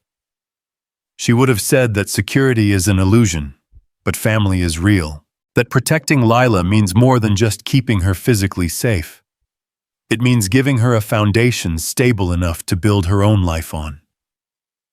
Elena nodded slowly. And working for Victor doesn't provide that stability. Working for Victor means staying in a world where violence is always one phone call away, Daniel said. Where Lila grows up knowing that her father solves problems by killing people. Where she learns that the only security comes from being more dangerous than everyone else. But walking away means giving up the resources to protect her properly, Elena pointed out. Victor's offer comes with genuine security safe houses, bodyguards, the kind of early warning systems that could prevent another Kozlov situation. They sat in comfortable silence for several minutes, the weight of decision settling between them, like a familiar old coat. Outside Brooklyn continued its evening routine, families returning home from work. Teenagers gathering on stoops, the eternal urban symphony of car horns and distant music. There's a third option, Elena said finally. Something Victor and I discussed while you were getting stitched up. Daniel raised an eyebrow, but said nothing, waiting for her to continue. Consulting work, Elena explained. Not full-time employment, but project-based contracts. Victor provides security for your family and financial compensation for specific assignments. You maintain control over which jobs you accept and which ones you don't. And what kind of projects would these be? Elena's smile was careful. The kind where your particular skills prevent situations rather than clean them up. Intelligence gathering, threat assessment, strategic planning. Less kicking down doors, more keeping doors from needing to be kicked down. Daniel shifted carefully, trying not to wake Lila. The proposal had merit. It would provide the resources to protect his daughter, while giving him some measure of control over his involvement in Victor's world. But it also felt like a compromise that might lead to deeper entanglements over time. "What about us?" he asked quietly. "This situation has forced us back into each other's lives, but what happens when the immediate crisis is over?" Elena's expression grew serious. "What do you want to happen?" It was a question Daniel had been avoiding since the moment Elena walked into that coffee shop. For 3 years, he'd built his life around the memory of Catherine and the reality of Lila, carefully avoiding the kind of emotional entanglements that might complicate his commitment to single parenthood. But Elena represented something different, not a replacement for what he'd lost, but a possibility for what he might still find. "I want Lila to have the chance at a normal life that Catherine and I planned for her," Daniel said slowly. "But I also want—" He paused, struggling with words that felt too important to get wrong. "I want to find out if there's still room in that life for something unexpected." Elena's smile was soft and understanding. Unexpected can be good. Some of the best things in life come from circumstances we never saw coming. Before Daniel could respond, his phone buzzed with an incoming call. The number was blocked, but the timing made his blood run cold. Carefully, he extracted himself from under Lila's sleeping form and answered. "Daniel." Victor's voice was tight with controlled urgency. "We have a problem. Webb's people just intercepted communications suggesting that Kozlov had a failsafe. If he didn't check in by midnight tonight, certain assets were to be activated." Daniel checked his watch, 11:47 p.m. "What kind of assets?" "The kind that target family members of those responsible for his death. I'm sending a security team to your location immediately." The line went dead, leaving Daniel staring at the phone while adrenaline flooded his system. Beside him, Elena had heard enough of the conversation to understand the implications. "How long?" she asked, already moving toward her laptop. 13 minutes, assuming Kozlov's people are punctual about their revenge schedules." Elena's fingers flew over her keyboard, accessing systems that officially didn't exist. "I'm showing multiple vehicles converging on this neighborhood. Black SUVs, coordinated movement patterns. Professional." Daniel was already moving, gently shaking Lila awake while his mind calculated escape routes and defensive positions. The safe house had seemed secure hours ago, but now it felt like a trap waiting to be sprung. "Daddy!" Lila's voice was thick with sleep and confusion. "What's wrong?" "We need to go, sweetheart," Daniel said, keeping his voice calm despite the urgency pounding through his veins. "Remember the emergency game we practiced, like hide and seek, but more important?" Lila nodded, her 8-year-old mind, accepting the situation with the resilience that children displayed in crisis. Within minutes, she was dressed and ready, clutching Mr. Peanuts with one hand and holding Daniel's with the other. Agent Martinez appeared from the kitchen, her service weapon drawn and her expression grim. "Perimeter is compromised.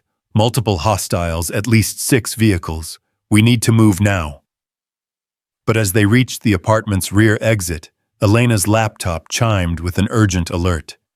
"Daniel, wait. Victor's security team, they're not going to make it in time, but there's something else." She turned the screen toward him, showing a real-time satellite feed of the neighborhood. The attack teams are positioned to drive us toward the waterfront. This isn't just revenge, it's a kidnapping operation. Daniel's tactical mind processed the information with lethal clarity. Kozlov's failsafe wasn't designed to kill Lila outright. It was designed to take her alive, to use her as leverage against the people who had destroyed his empire, which meant the attackers would be constrained by the need to keep collateral damage minimal. They want her alive, Daniel said, the realization both comforting and terrifying. That gives us an advantage.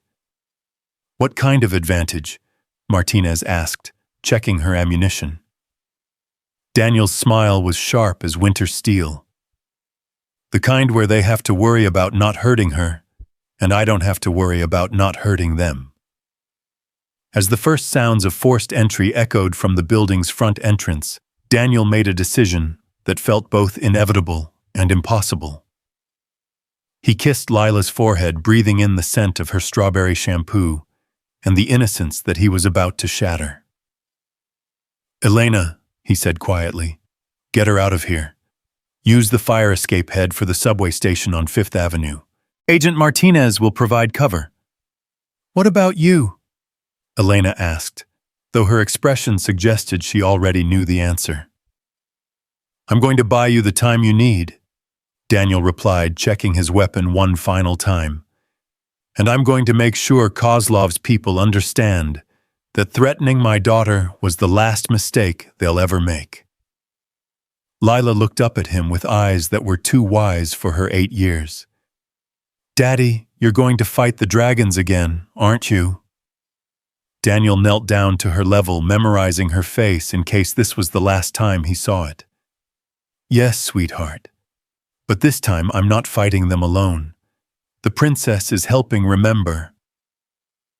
Lila nodded solemnly, then stood on her tiptoes to whisper in his ear.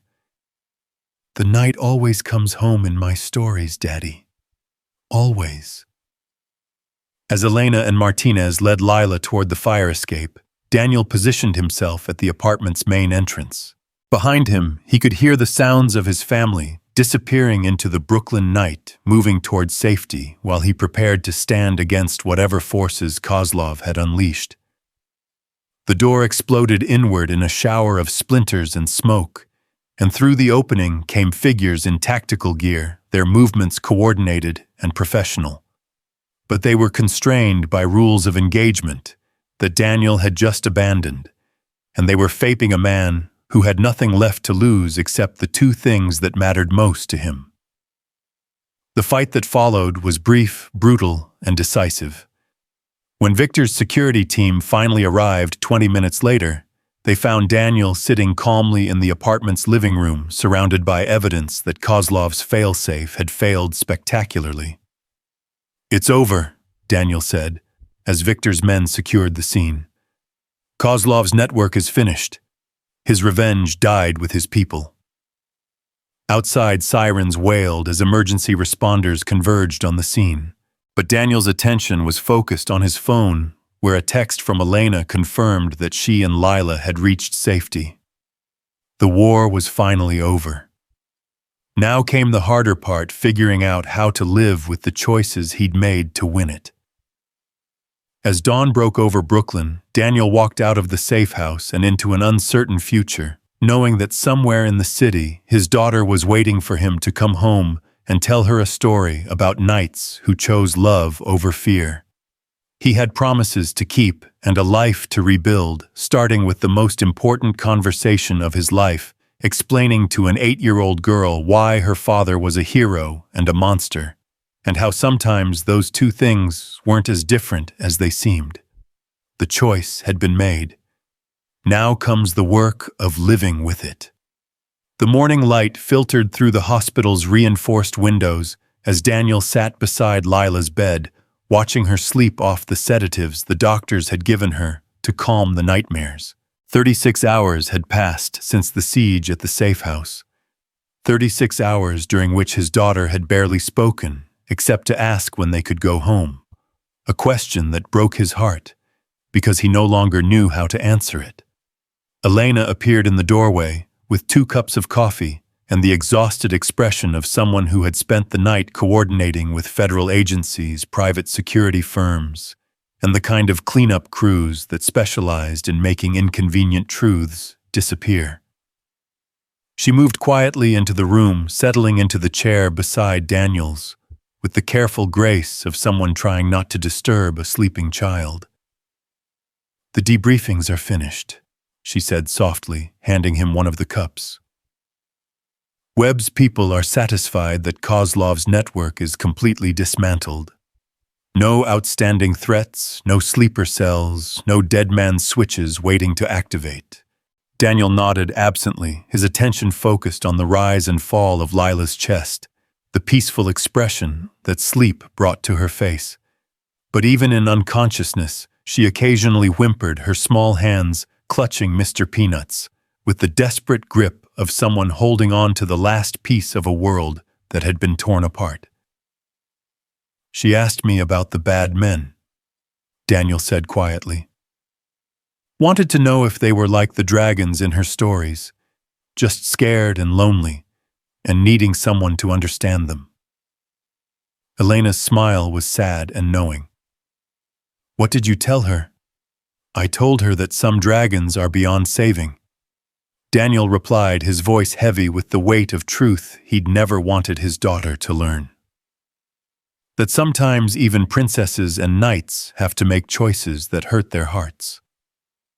The silence stretched between them, filled with the ambient sounds of a private medical facility where money ensured both privacy and the best possible care. Outside, New York continued its relentless pace, but here in this sterile room, time felt suspended, as if the world was waiting for Daniel to decide who he wanted to be. Lila stirred her eyes, fluttering open with the disoriented confusion of someone emerging from medicated sleep. When she saw Daniel, her face lit up with relief so pure and immediate that it made his throat tighten with emotion.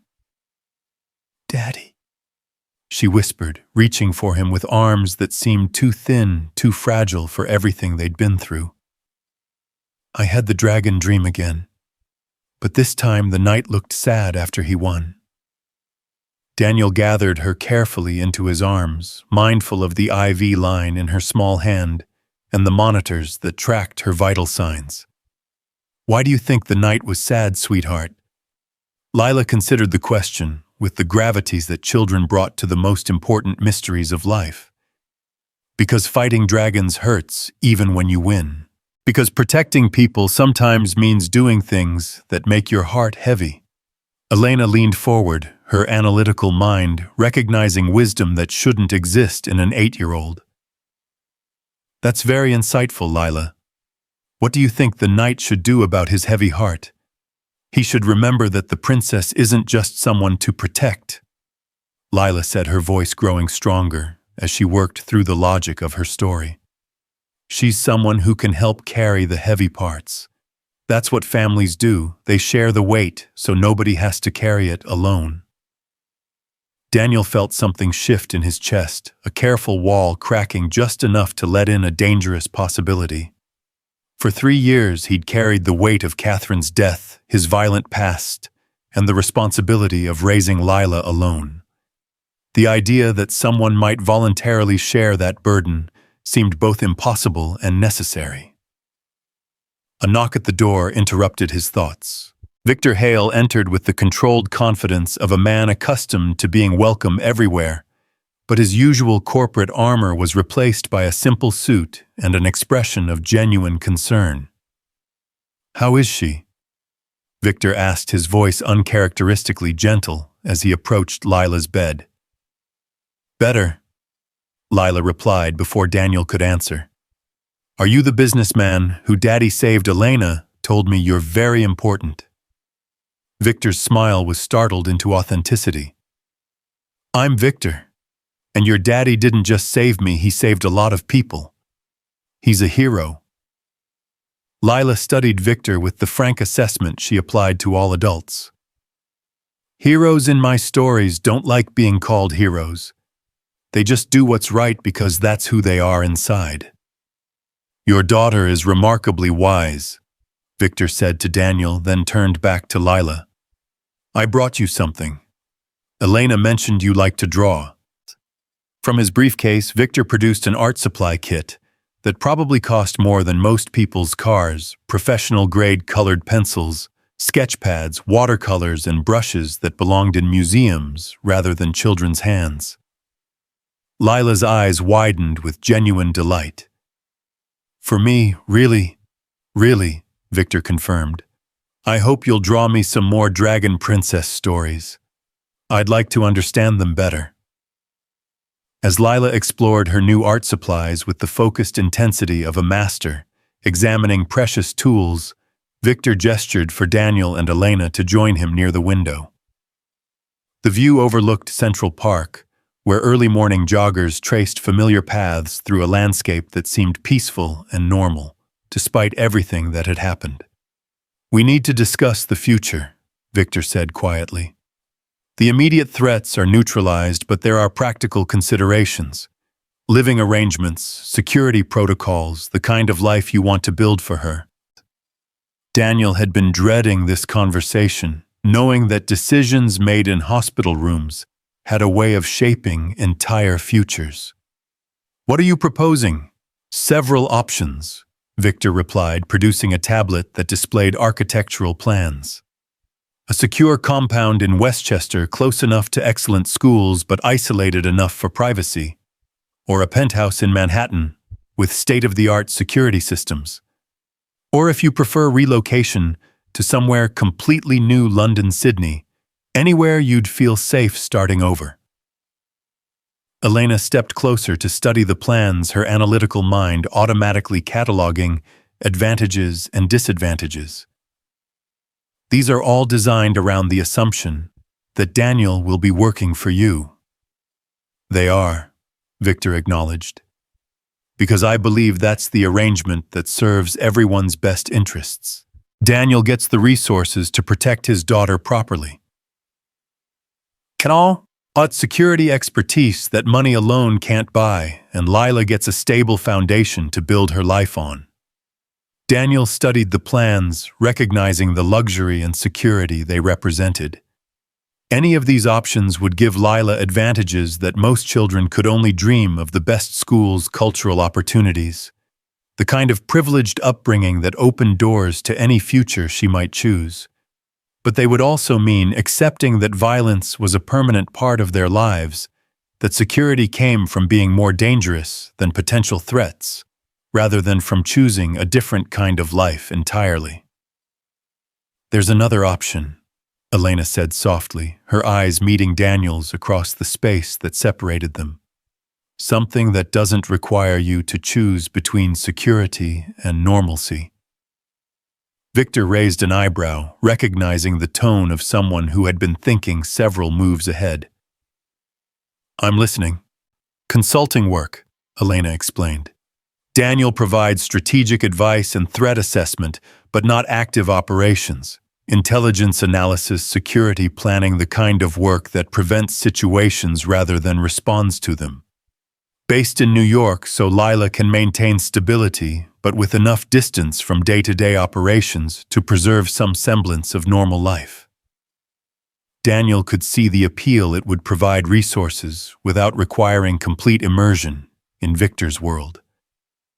But it also felt like a compromise that might prove impossible to maintain over time. And what role would you play in this arrangement? Daniel asked Elena, recognizing that her proposal included assumptions about their future relationship that hadn't been explicitly discussed. Elena's smile was vulnerable and hopeful. Whatever role you'll let me play.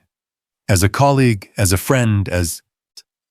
She paused, glancing toward Lila, who was absorbed in creating what appeared to be a castle made entirely of rainbows. As someone who'd like the chance to find out if 3 years of wondering was worth it. Before Daniel could respond, Lila looked up from her drawing. Elena, do you want to live with us? Because Daddy gets lonely sometimes, even though he pretends he doesn't. and I think you'd be good at the princess parts of our stories." The innocent question hung in the air, like a bridge spanning an impossible distance. Daniel felt his carefully constructed defenses crumbling under the combined weight of his daughter's wisdom and Elena's patient hope. "Lila," he said gently, "those are big decisions that adults need to talk about carefully." "I know," Lila replied with 8-year-old certainty, "but sometimes the best decisions are the ones that feel right in your heart, even before your brain figures out all the reasons why." Victor cleared his throat, recognizing the need for privacy. "Perhaps we should continue this conversation later. I have some calls to make regarding security arrangements." After Victor left the room, fell quiet except for the soft scratch of Lila's colored pencils against paper.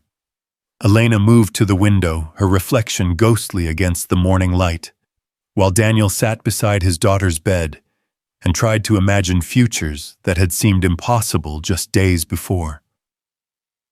"Show me what you're drawing," he said to Lila, grateful for the distraction from decisions that felt too important to get wrong. Lila held up her latest creation, a detailed scene of a castle with multiple towers, surrounded by gardens where dragons and knights shared the same space without conflict.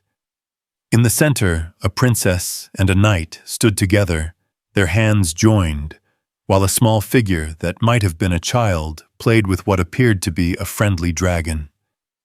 "It's the after part," Lila explained. "After the fighting is over and everyone learns to live together.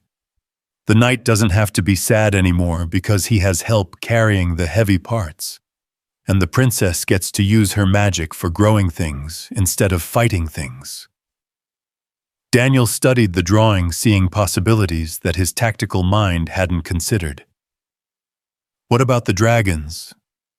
Do they stay in the kingdom?" "The good ones do," Lila said matter-of-factly. "The ones who learn to be gentle.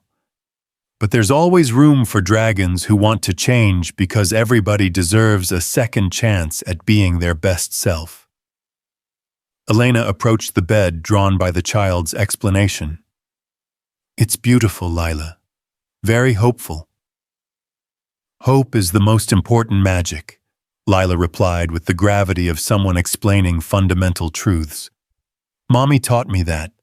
She said that even when bad things happen, hope is what lets you build something better from the broken pieces." The mention of Catherine sent a familiar ache through Daniel's chest, but for the first time in 3 years, it was accompanied by something else, a sense that Catherine would have approved of the possibilities taking shape in this hospital room. His phone buzzed with a message from Agent Martinez. "All clear. Kozlov's associates have been neutralized or taken into custody. You're free to resume normal life, whatever that means for someone like you." Normal life. The phrase felt both foreign and necessary, a destination he'd been trying to reach for 3 years without knowing how to get there. "Elena," Daniel said quietly, "can I ask you something?"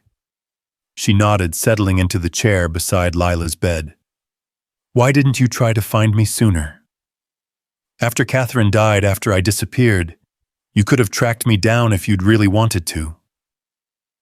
Elena was quiet for a long moment, her eyes focused on Lila's drawing rather than Daniel's face. "Because I knew you needed time to grieve, and because I was afraid that if I found you too soon, you'd run farther away. Some distances can only be closed when both people are ready to meet in the middle." "And you think we're ready now?"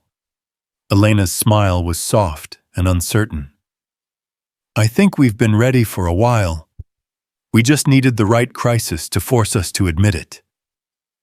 Their conversation was interrupted by the arrival of Dr. Sarah Kim, who had been overseeing Lila's care since their arrival at the medical facility. Her expression was professionally optimistic as she reviewed Lila's chart and vital signs. "Everything looks excellent," Dr. Kim announced. "The sedatives have worked their way through her system, her psychological evaluation shows remarkable resilience, and physically, she's suffered no lasting effects from her ordeal." Can we go home? Lila asked hopefully. Dr. Kim glanced at Daniel, recognizing the complexity of the question. Medically, yes, but I understand there are security considerations that might affect where home is. Daniel felt the weight of decision settling on his shoulders. In the space of a week, his carefully constructed life had been destroyed and rebuilt multiple times. Now he had to choose which version of the future to embrace: the secure but isolated existence that Victor's resources could provide, or something messier, but potentially more meaningful. "Elena," he said, surprising himself with the certainty in his voice, "how do you feel about Queens? I know it's not as prestigious as Manhattan, but the schools are good, the neighborhood is safe, and there's a pizza place that Lila swears is the best in the city." Elena's smile could have powered the hospital's electrical grid. "I love Queens, always have, and I've been looking for an excuse to try that pizza place."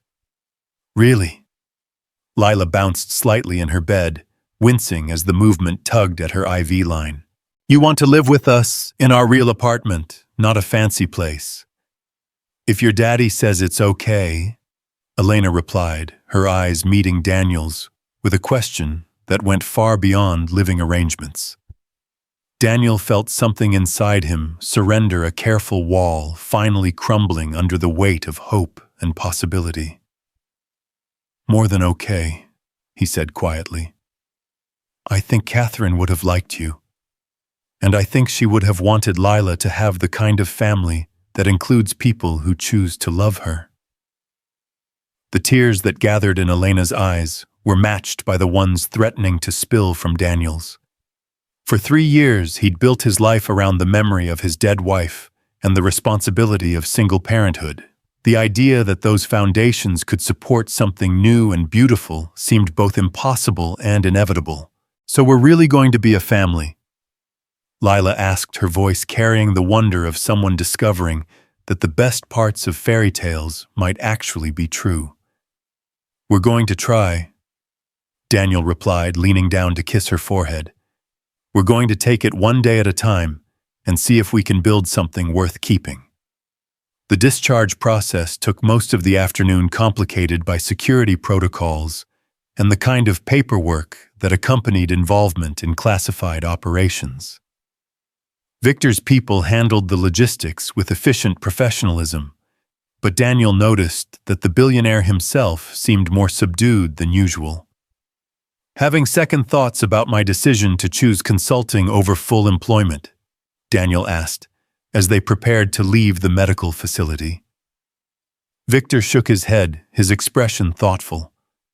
"Actually, I think you made the right choice. Watching you with your daughter, seeing the way Elena fits into your family dynamic. It reminds me that there are things more valuable than perfect security. Sometimes the best protection comes from having something worth protecting." As they walked toward the armored vehicle that would take them back to Queens, Victor made one final offer. "The consulting arrangement stands whenever you're ready, but take time to settle into your new life first. The world's problems will wait." The ride through Manhattan felt different from their previous journeys through the city. Instead of checking for threats or planning escape routes, Daniel found himself looking at neighborhoods through Elena's eyes, imagining weekend visits to museums, walks through Central Park, the kind of normal family activities that had once seemed impossible. Elena sat beside him, her laptop closed for once. Her attention focused on Lila's excited chatter about dragons and princesses and the art supplies that Victor had given her. There was something peaceful about the scene, a sense of rightness that Daniel hadn't felt since Catherine's death. "Daddy," Lila said, as they crossed the Queensboro Bridge, the familiar skyline of their neighborhood coming into view. "Do you think our apartment is big enough for 3 people?" "We'll make it work," Daniel replied, though he was already mentally rearranging furniture and wondering about the logistics of suddenly expanded living arrangements. "Elena can have the big closet in your room," Lila continued with the practical optimism of someone solving important problems. And we can move my art table to the living room so there's more space for family dinners. Oh, and Elena, do you know how to make pancakes? Because Daddy tries, but they always come out shaped like blobs. Elena laughed, the sound filling the vehicle with warmth. I make excellent pancakes. It's one of my hidden talents. What other hidden talents do you have? Lila asked with genuine curiosity. Well, Elena said, pretending to consider the question seriously. I'm very good at reading bedtime stories. I know all the words to most Disney songs, and I once won a chess tournament in college. Chess? Lila's eyes widened with delight. Agent Martinez taught me to play, but Daddy's not very good at it. Will you teach me the advanced moves? I'd love to, Elena replied, and Daniel could hear the genuine affection in her voice. Their apartment building appeared ahead, a converted brownstone that had seen better decades, but retained the kind of character that made New York neighborhoods feel like home. As they climbed the familiar stairs, Daniel felt a sense of completion that had been missing from his life for 3 years. The apartment itself seemed smaller than he remembered, but also more welcoming.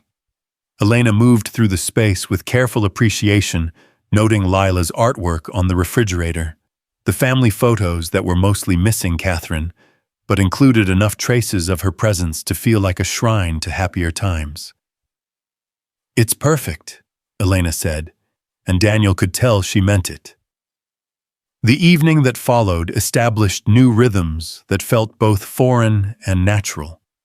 Elena proved her pancake claims during dinner, creating fluffy circles that bore no resemblance to Daniel's usual geometric disasters. Lila regaled them with stories about her adventures in federal protection, somehow making hiding from assassins sound like an extended sleepover with interesting adults. When bedtime arrived, Daniel found himself hesitating outside Lila's room, unsure of how to handle the new family dynamics. But Lila solved the problem with characteristic directness. Elena, will you help Daddy read the story tonight? It's about a princess who learns to use her magic for healing instead of fighting, and I think you'd understand the princess parts better than Daddy does. The three of them crowded onto Lila's small bed, with Daniel reading the narrative portions, while Elena provided voices for the various princesses and magical creatures. Lila offered commentary throughout, explaining plot points and character motivations with the expertise of someone who had thought deeply about the mechanics of fairy tales. When the story ended and Lila's eyes began to droop, Daniel felt a moment of parental panic. For 3 years, bedtime had been his exclusive responsibility, a sacred ritual that connected him to his daughter and to the memory of Catherine's involvement in their family routines. Daddy, Lila said sleepily, can Elena give me a goodnight kiss too? Because she's part of our family now, and families share the important parts. Daniel's throat tightened with emotion as Elena leaned down to kiss Lila's forehead, her movements gentle and reverent, as if she understood the privilege being offered. When they finally turned off the lights and closed Lila's door, Daniel felt something inside him settle into a new configuration. They sat on the couch in the living room, the space feeling both intimate and vast with possibility. Outside, Queens settled into its evening rhythm, but inside the apartment, time seemed suspended in the moment between one life and another. Are you sure about this? Daniel asked, his voice carrying 3 years of accumulated caution. Taking on a ready-made family isn't exactly what most people plan for their lives. Elena turned to face him, her expression serious and certain. Daniel, I've spent 3 years wondering what would have happened if I'd been brave enough to fight for you before Catherine got sick. I'm not going to spend the next 3 years wondering what would have happened if I'd been brave enough to fight for you now. And Lila, you're ready to be a stepmother to a little girl who's been through trauma that most adults couldn't handle. Elena's smile was soft and determined. That little girl is remarkable. She's survived loss, violence, and upheaval, and she's still choosing hope over fear, love over suspicion. If she's willing to accept me into her life, I'm willing to spend the rest of mine proving worthy of that acceptance." Daniel leaned back against the couch cushions, feeling the weight of 3 years of careful solitude beginning to lift. Catherine used to say that the best families aren't necessarily the ones you're born into, but the ones you choose to build with people who see the best in you even when you can't see it yourself. "She sounds like she was an extraordinary woman," Elena said softly. "She was," Daniel agreed, "and she would have wanted Lila to have the kind of love that includes people who choose to stay even when staying is complicated." They sat in comfortable silence, the space between them filled with possibilities that seemed both fragile and inevitable. Outside New York continued its eternal dance of ambition and hope, but inside the apartment a new family was taking its first tentative steps toward a future that none of them could have imagined just a week before. "Elena," Daniel said quietly, "I need you to understand something. I'm not the same man I was before Catherine died. The things I've done, the choices I've made, they've changed me in ways that might not be easy to live with." Elena reached for his hand, her fingers intertwining with his in a gesture that felt both familiar and new. "I'm not the same woman I was 3 years ago either. We're both different people than we were before loss and violence and time changed us. But maybe that's okay. Maybe we can figure out who we are now together." Before Daniel could respond, a sound from Lila's room made them both freeze, the soft whimper that indicated another nightmare was beginning. But as Daniel started to rise, Elena's hand on his arm stopped him. "Let me try," she said softly. "Sometimes a different voice can break through the bad dreams." Daniel hesitated, his protective instincts warring with the recognition that accepting help meant allowing Elena to become truly part of their family. Finally he nodded, and Elena made her way quietly toward Lila's room. Through the partially open door, Daniel could hear Elena's voice, soft and soothing, as she talked Lila through the dragon dream that had been haunting her sleep. But this time Elena added new elements to the story, a princess who understood that some dragons could be healed rather than fought, knights who were stronger when they had help, and kingdoms where different kinds of magic worked together to create something beautiful. Within minutes, Lila's breathing had returned to the peaceful rhythm of undisturbed sleep. Elena returned to the living room with an expression of wonder and determination that told Daniel everything he needed to know about her commitment to their emerging family. "She's going to be okay," Elena said, settling back onto the couch. "They all are the children who survive trauma by choosing to keep believing in happy endings. She's strong, Daniel. Stronger than either of us, probably." Daniel pulled Elena closer, feeling the warmth of her body against his and the rightness of her presence in their space. "I love you," he said quietly, the words feeling both inevitable and miraculous. "I've loved you since Prague, but I was too married and too afraid to do anything about it. And I love you now, not as a replacement for Catherine, but as the next chapter in a story that doesn't have to end with loss." Elena's kiss was soft and certain, a promise and a benediction, the beginning of something that honored the past while embracing the future. When they finally broke apart, Daniel felt something inside him heal that he hadn't even realized was broken. "I love you too," Elena whispered against his lips. "I love you, and I love Lila, and I love the possibility of building something beautiful from all the broken pieces we've collected along the way." The months that followed established new rhythms that felt both natural and miraculous. Elena moved into the apartment, officially bringing with her a collection of books, comfortable furniture, and the kind of organizational skills that transformed chaos into functional beauty. She took a leave of absence from her government position, choosing to focus on consulting work that allowed her to be present for the important moments of their emerging family life.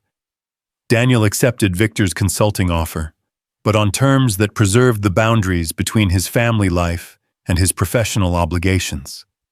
He provided strategic analysis and threat assessment from their Queens apartment, traveling only when absolutely necessary and never for more than a few days at a time. Lila flourished in the expanded family structure, her natural resilience aided by the stability of having two adults who were completely committed to her well-being. Her nightmares gradually faded, replaced by dreams of dragon princesses who saved kingdoms through love rather than violence. The first time Lila called Elena Mom, it happened so naturally that none of them realized the significance until later. They were grocery shopping, debating the merits of different breakfast cereals when Lila tugged on Elena's sleeve and said, "Mom, can we get the kind with marshmallows? Dad never lets me have the fun cereals." Elena's eyes filled with tears, and Daniel felt his throat tighten with emotion that was equal parts gratitude and awe. They were standing in the cereal aisle of a Queens grocery store, surrounded by the mundane realities of family life. And Daniel realized that this was what happiness looked like, not the absence of struggle, but the presence of people who chose to struggle together. The wedding took place in Central Park on a crisp October morning, exactly 1 year after the siege that had brought them together. It was a small ceremony, just Victor and a few close friends, Agent Martinez, who had become something of a family friend, and Dr. Kim, who had insisted on attending after seeing how completely Lila had recovered from her trauma. Lila served as both flower girl and ring bearer, taking her responsibilities with the gravity of someone who understood that she was helping to create something permanent and beautiful. She wore a dress that Elena had helped her choose, sky blue, with silver embroidery that looked like stars, and carried a bouquet of wildflowers that she had insisted on picking herself. "Do you, Daniel, take Elena to be your wife to love and protect in good times and bad for as long as you both shall live?" the officiant asked. "I do," Daniel replied, his voice carrying the weight of promises that went far beyond traditional wedding vows. "I take her as my partner, my equal, the other half of the team that will raise our daughter and build our life together." When it was Elena's turn, her voice was steady and certain. "I do. I take Daniel as my husband, my love, my co-conspirator in the grand adventure of building a family from hope and second chances." As they kissed to seal their marriage, Lila cheered with the enthusiasm of someone celebrating a victory in her favorite story. Later at the small reception in a restaurant overlooking the park, she stood on a chair to make a toast that left not a single dry eye in the room. "When I was little," Lila began, though at 9 years old, she still very much was little.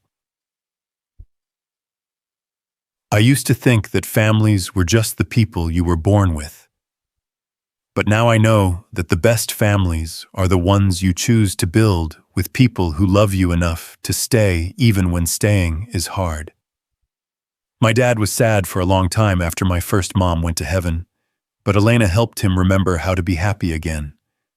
And she helped me understand that having two moms doesn't mean I love either one of them less, it just means my heart got bigger.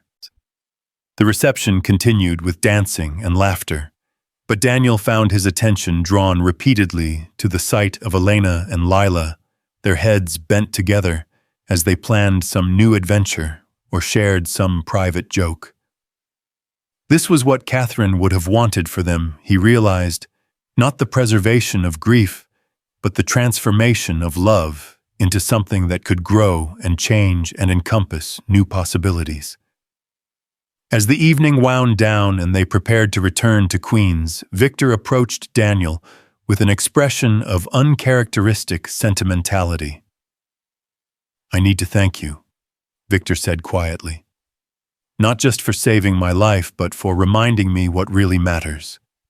Watching your family, seeing the way you've built something beautiful from tragedy, it's inspired me to make some changes in my own life. What kind of changes? Daniel asked. Victor's smile was rueful and hopeful. I'm stepping back from the more dangerous aspects of my business, focusing on legitimate investments, philanthropic work, the kind of legacy that won't require bodyguards and bulletproof cars. Your daughter asked me once why I didn't have a family of my own, and I realized I didn't have a good answer. The ride back to Queens was quiet and peaceful, with Lila falling asleep in the back seat, while Elena's head rested on Daniel's shoulder. As they crossed the Queensboro Bridge, Daniel reflected on the journey that had brought them to this moment, the violence and loss that had nearly destroyed him, the love that had saved him, the choice to build something new from the pieces of his broken past.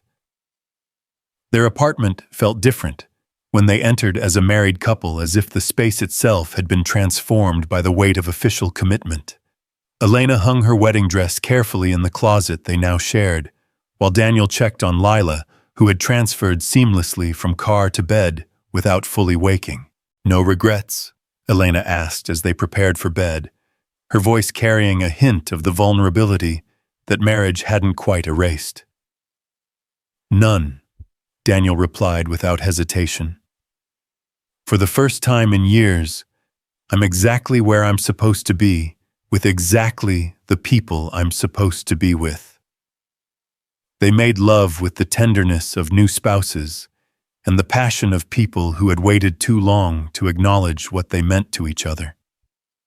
Afterward, as they lay together in the darkness, Elena traced patterns on Daniel's chest, while he listened to the sounds of their neighborhood settling into sleep. Elena, Daniel said softly, there's something I need to tell you. About Catherine, about the guilt I've carried since she died. Elena's hand stilled against his skin, but she didn't speak, waiting for him to find the words he needed. When she was diagnosed, Daniel continued, I wanted to quit everything, the military, the operations, all of it. I wanted to spend every minute with her to fight the cancer the way I'd fought everything else. But she wouldn't let me. She said that watching me give up everything I was good at would be worse than dying, that she needed to know I'd still be me after she was gone. Daniel paused, the memory still painful after all these years. So I kept working, kept taking assignments, telling myself I was honoring her wishes. But I wasn't there when she needed me most. I was in Prague when she had her last good day, in Berlin when she decided to stop treatment. I came home to say goodbye, but by then she was already gone in all the ways that mattered. Elena's arms tightened around him, her voice soft but firm. Daniel, Catherine didn't want you to give up who you were because she loved who you were. She knew that the man she married was someone who protected people, who made the world safer for families like yours. She wasn't asking you to choose between duty and love. She was asking you to trust that love could survive duty. But I failed her, Daniel whispered. I failed them both, Catherine and Lila. I let my work consume me when they needed me most.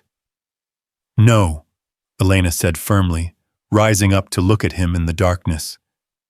You did exactly what Catherine asked you to do.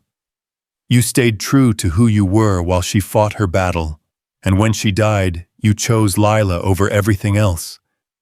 You walked away from the life that had defined you to become the father she needed. That's not failure, Daniel, that's love. The tears that Daniel had held back for 3 years finally came silent and cleansing as Elena held him through the grief that he had never allowed himself to fully feel. When the storm passed, he felt lighter somehow, as if acknowledging his pain had created space for healing. Catherine would have loved you, Daniel said eventually. She would have seen how perfect you are for us, how you make our family complete without trying to replace what we lost. I hope so, Elena replied. because I love her too, in a way. I love her for giving you Lila, for teaching you that some things are worth dying for, and others are worth living for. And I love her for trusting that the man she married would find his way back to happiness, even if it took a while. The years that followed were marked by the kind of ordinary miracles that make up a life well lived. Lila grew into a teenager who combined her father's tactical mind with her stepmother's analytical brilliance and an artistic talent that left teachers scrambling to find advanced programs worthy of her abilities. Her dragon princess stories evolved into graphic novels that she planned to publish when she turned 18, tales of heroes who understood that the greatest victories came not from defeating enemies, but from transforming them into allies. Daniel's consulting work with Victor evolved as well, focusing increasingly on conflict prevention and humanitarian applications of security expertise. He traveled occasionally, but never for more than a few days, and never without bringing back stories and souvenirs for the family that had become his anchor to everything good in the world. Elena returned to government work part-time, but in a role that emphasized policy development over field operations. She found that her analytical skills were even sharper now that they were grounded in the reality of family life, that understanding what was worth protecting made her better at figuring out how to protect it. On Lila's 16th birthday, as they sat around their kitchen table sharing cake and stories, Daniel realized that the apartment in Queens had become something he'd never expected to find again home. Not just a place to sleep and eat and hide from the world, but a center of gravity that defined everything else in his universe.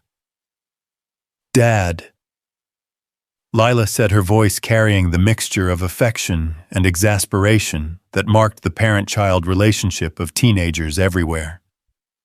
"Elena says you're getting sentimental in your old age." "I prefer to think of it as gaining perspective," Daniel replied, reaching across the table to take Elena's hand. "Besides, when you've built something this good from pieces that were this broken, a little sentiment seems appropriate." Lila rolled her eyes with the dramatic flair that she'd perfected over the past few years. "You two are so mushy, but I guess it's better than when you were all broody and mysterious all the time." "I was never broody," Daniel protested, though his smile took the sting out of the denial. "Dad, you were the definition of broody." Lila laughed. "Dark past, mysterious skills, tragic backstory, you were like a character from one of my graphic novels. But the good news is that even broody characters can have happy endings if they're brave enough to let people love them." That night, after Lila had gone to bed and the dishes were put away, Daniel and Elena sat on their couch, the same couch where they'd made the decision to build a life together, now worn comfortable by years of family movie nights and homework sessions and quiet conversations about everything and nothing. "Do you ever wonder what would have happened if we'd met first?" Elena asked, her head resting on Daniel's shoulder. "If I'd been the one you married before Catherine, if things had been different from the start?" Daniel considered the question, threading his fingers through Elena's hair. "Sometimes. But then I remember that if we'd met first, we wouldn't have Lila. And Lila is the best thing I've ever done, the one completely unselfish choice I've ever made. Besides, maybe we needed to be broken a little before we could appreciate what it means to be whole." "Broken and healed," Elena agreed. "Like Japanese pottery, where they fill the cracks with gold and make the repaired piece more beautiful than the original." "Kintsugi," Daniel said, remembering the term from one of Lila's art history reports. "The philosophy that brokenness is part of the object's history, not something to be hidden, but something to be honored." They sat in comfortable silence, surrounded by the artifacts of their shared life, Lila's artwork, covering the refrigerator, and most of the wall space, family photos that documented birthdays and holidays, and ordinary Tuesday afternoons, the accumulated clutter of people who had stopped running and started building. "Elena," Daniel said quietly, "I need you to know something." These years with you and Lila, they've been the happiest of my life. Not because they've been easy, but because they've been real. Because every morning I wake up knowing that I'm exactly where I'm supposed to be with exactly the people I'm supposed to be with. Elena's kiss was soft and familiar tasting, like birthday cake and promises kept. I love you too, she murmured against his lips. I love our life, our family, our completely ordinary, extraordinary existence in Queens. As they prepared for bed, Daniel caught his reflection in the bathroom mirror and was surprised by what he saw. The face looking back at him was older, lined with laugh lines and worry lines in equal measure, marked by time and experience, and the kind of contentment that could only come from choosing love over fear again and again until it became a habit stronger than any training. He thought of Catherine as he did every night, but the memory no longer carried the sharp edge of guilt and regret. Instead, it felt like a blessing, a reminder that love didn't diminish when it was shared, but expanded to encompass new possibilities. In Lila's room, his daughter slept peacefully, her latest dragon princess story. Spread across her desk illustrations of heroes who understood that the greatest strength came not from weapons or tactics, but from the willingness to be vulnerable with the people who mattered most. And in the bed they shared, Elena waited for him with the patient love of someone who had chosen to bind her life to his and had never regretted the decision, even when staying meant sharing space with ghosts and nightmares, and the occasional phone call that reminded them both that Daniel's past would always be part of their present. As Daniel settled beside his wife in the darkness of their Queens apartment, listening to the sounds of the city that had become their home, he reflected on the journey that had brought them to this moment. 3 years ago, he had been a broken man running from shadows, believing that safety meant isolation, and that love was a luxury he couldn't afford. Now he knew better. Safety wasn't about being invulnerable. It was about being surrounded by people who would stand with you when vulnerability became inevitable. Love wasn't a luxury, but a necessity, the foundation upon which everything else was built. The dragon princess stories had been right all along. The greatest victories weren't won through violence, but through the courage to remain open to hope, even when hope seemed impossible.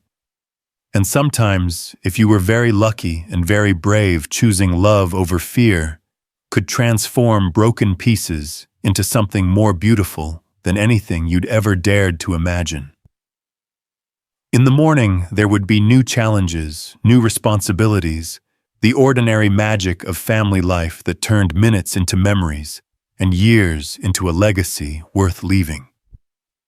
But tonight, there was only peace, the deep, abiding satisfaction of a man who had found his way home to the people who loved him, scars and all. Daniel Cross closed his eyes and dreamed of dragon princesses and knights who understood that the greatest battles were fought not with swords, but with the willingness to keep believing in happily ever after, one ordinary, extraordinary day at a time. Outside Queens settled into its evening rhythm, unaware that in one modest apartment, a family slept peacefully, protected not by weapons or walls, but by the unshakable certainty that they had chosen each other, and that choice would be enough to weather whatever storms might come. The night had finally come home. The princess had found her kingdom, and the dragon princess grew up knowing that the best magic of all was the kind that turned broken families into chosen ones, and chosen ones into love that could last forever.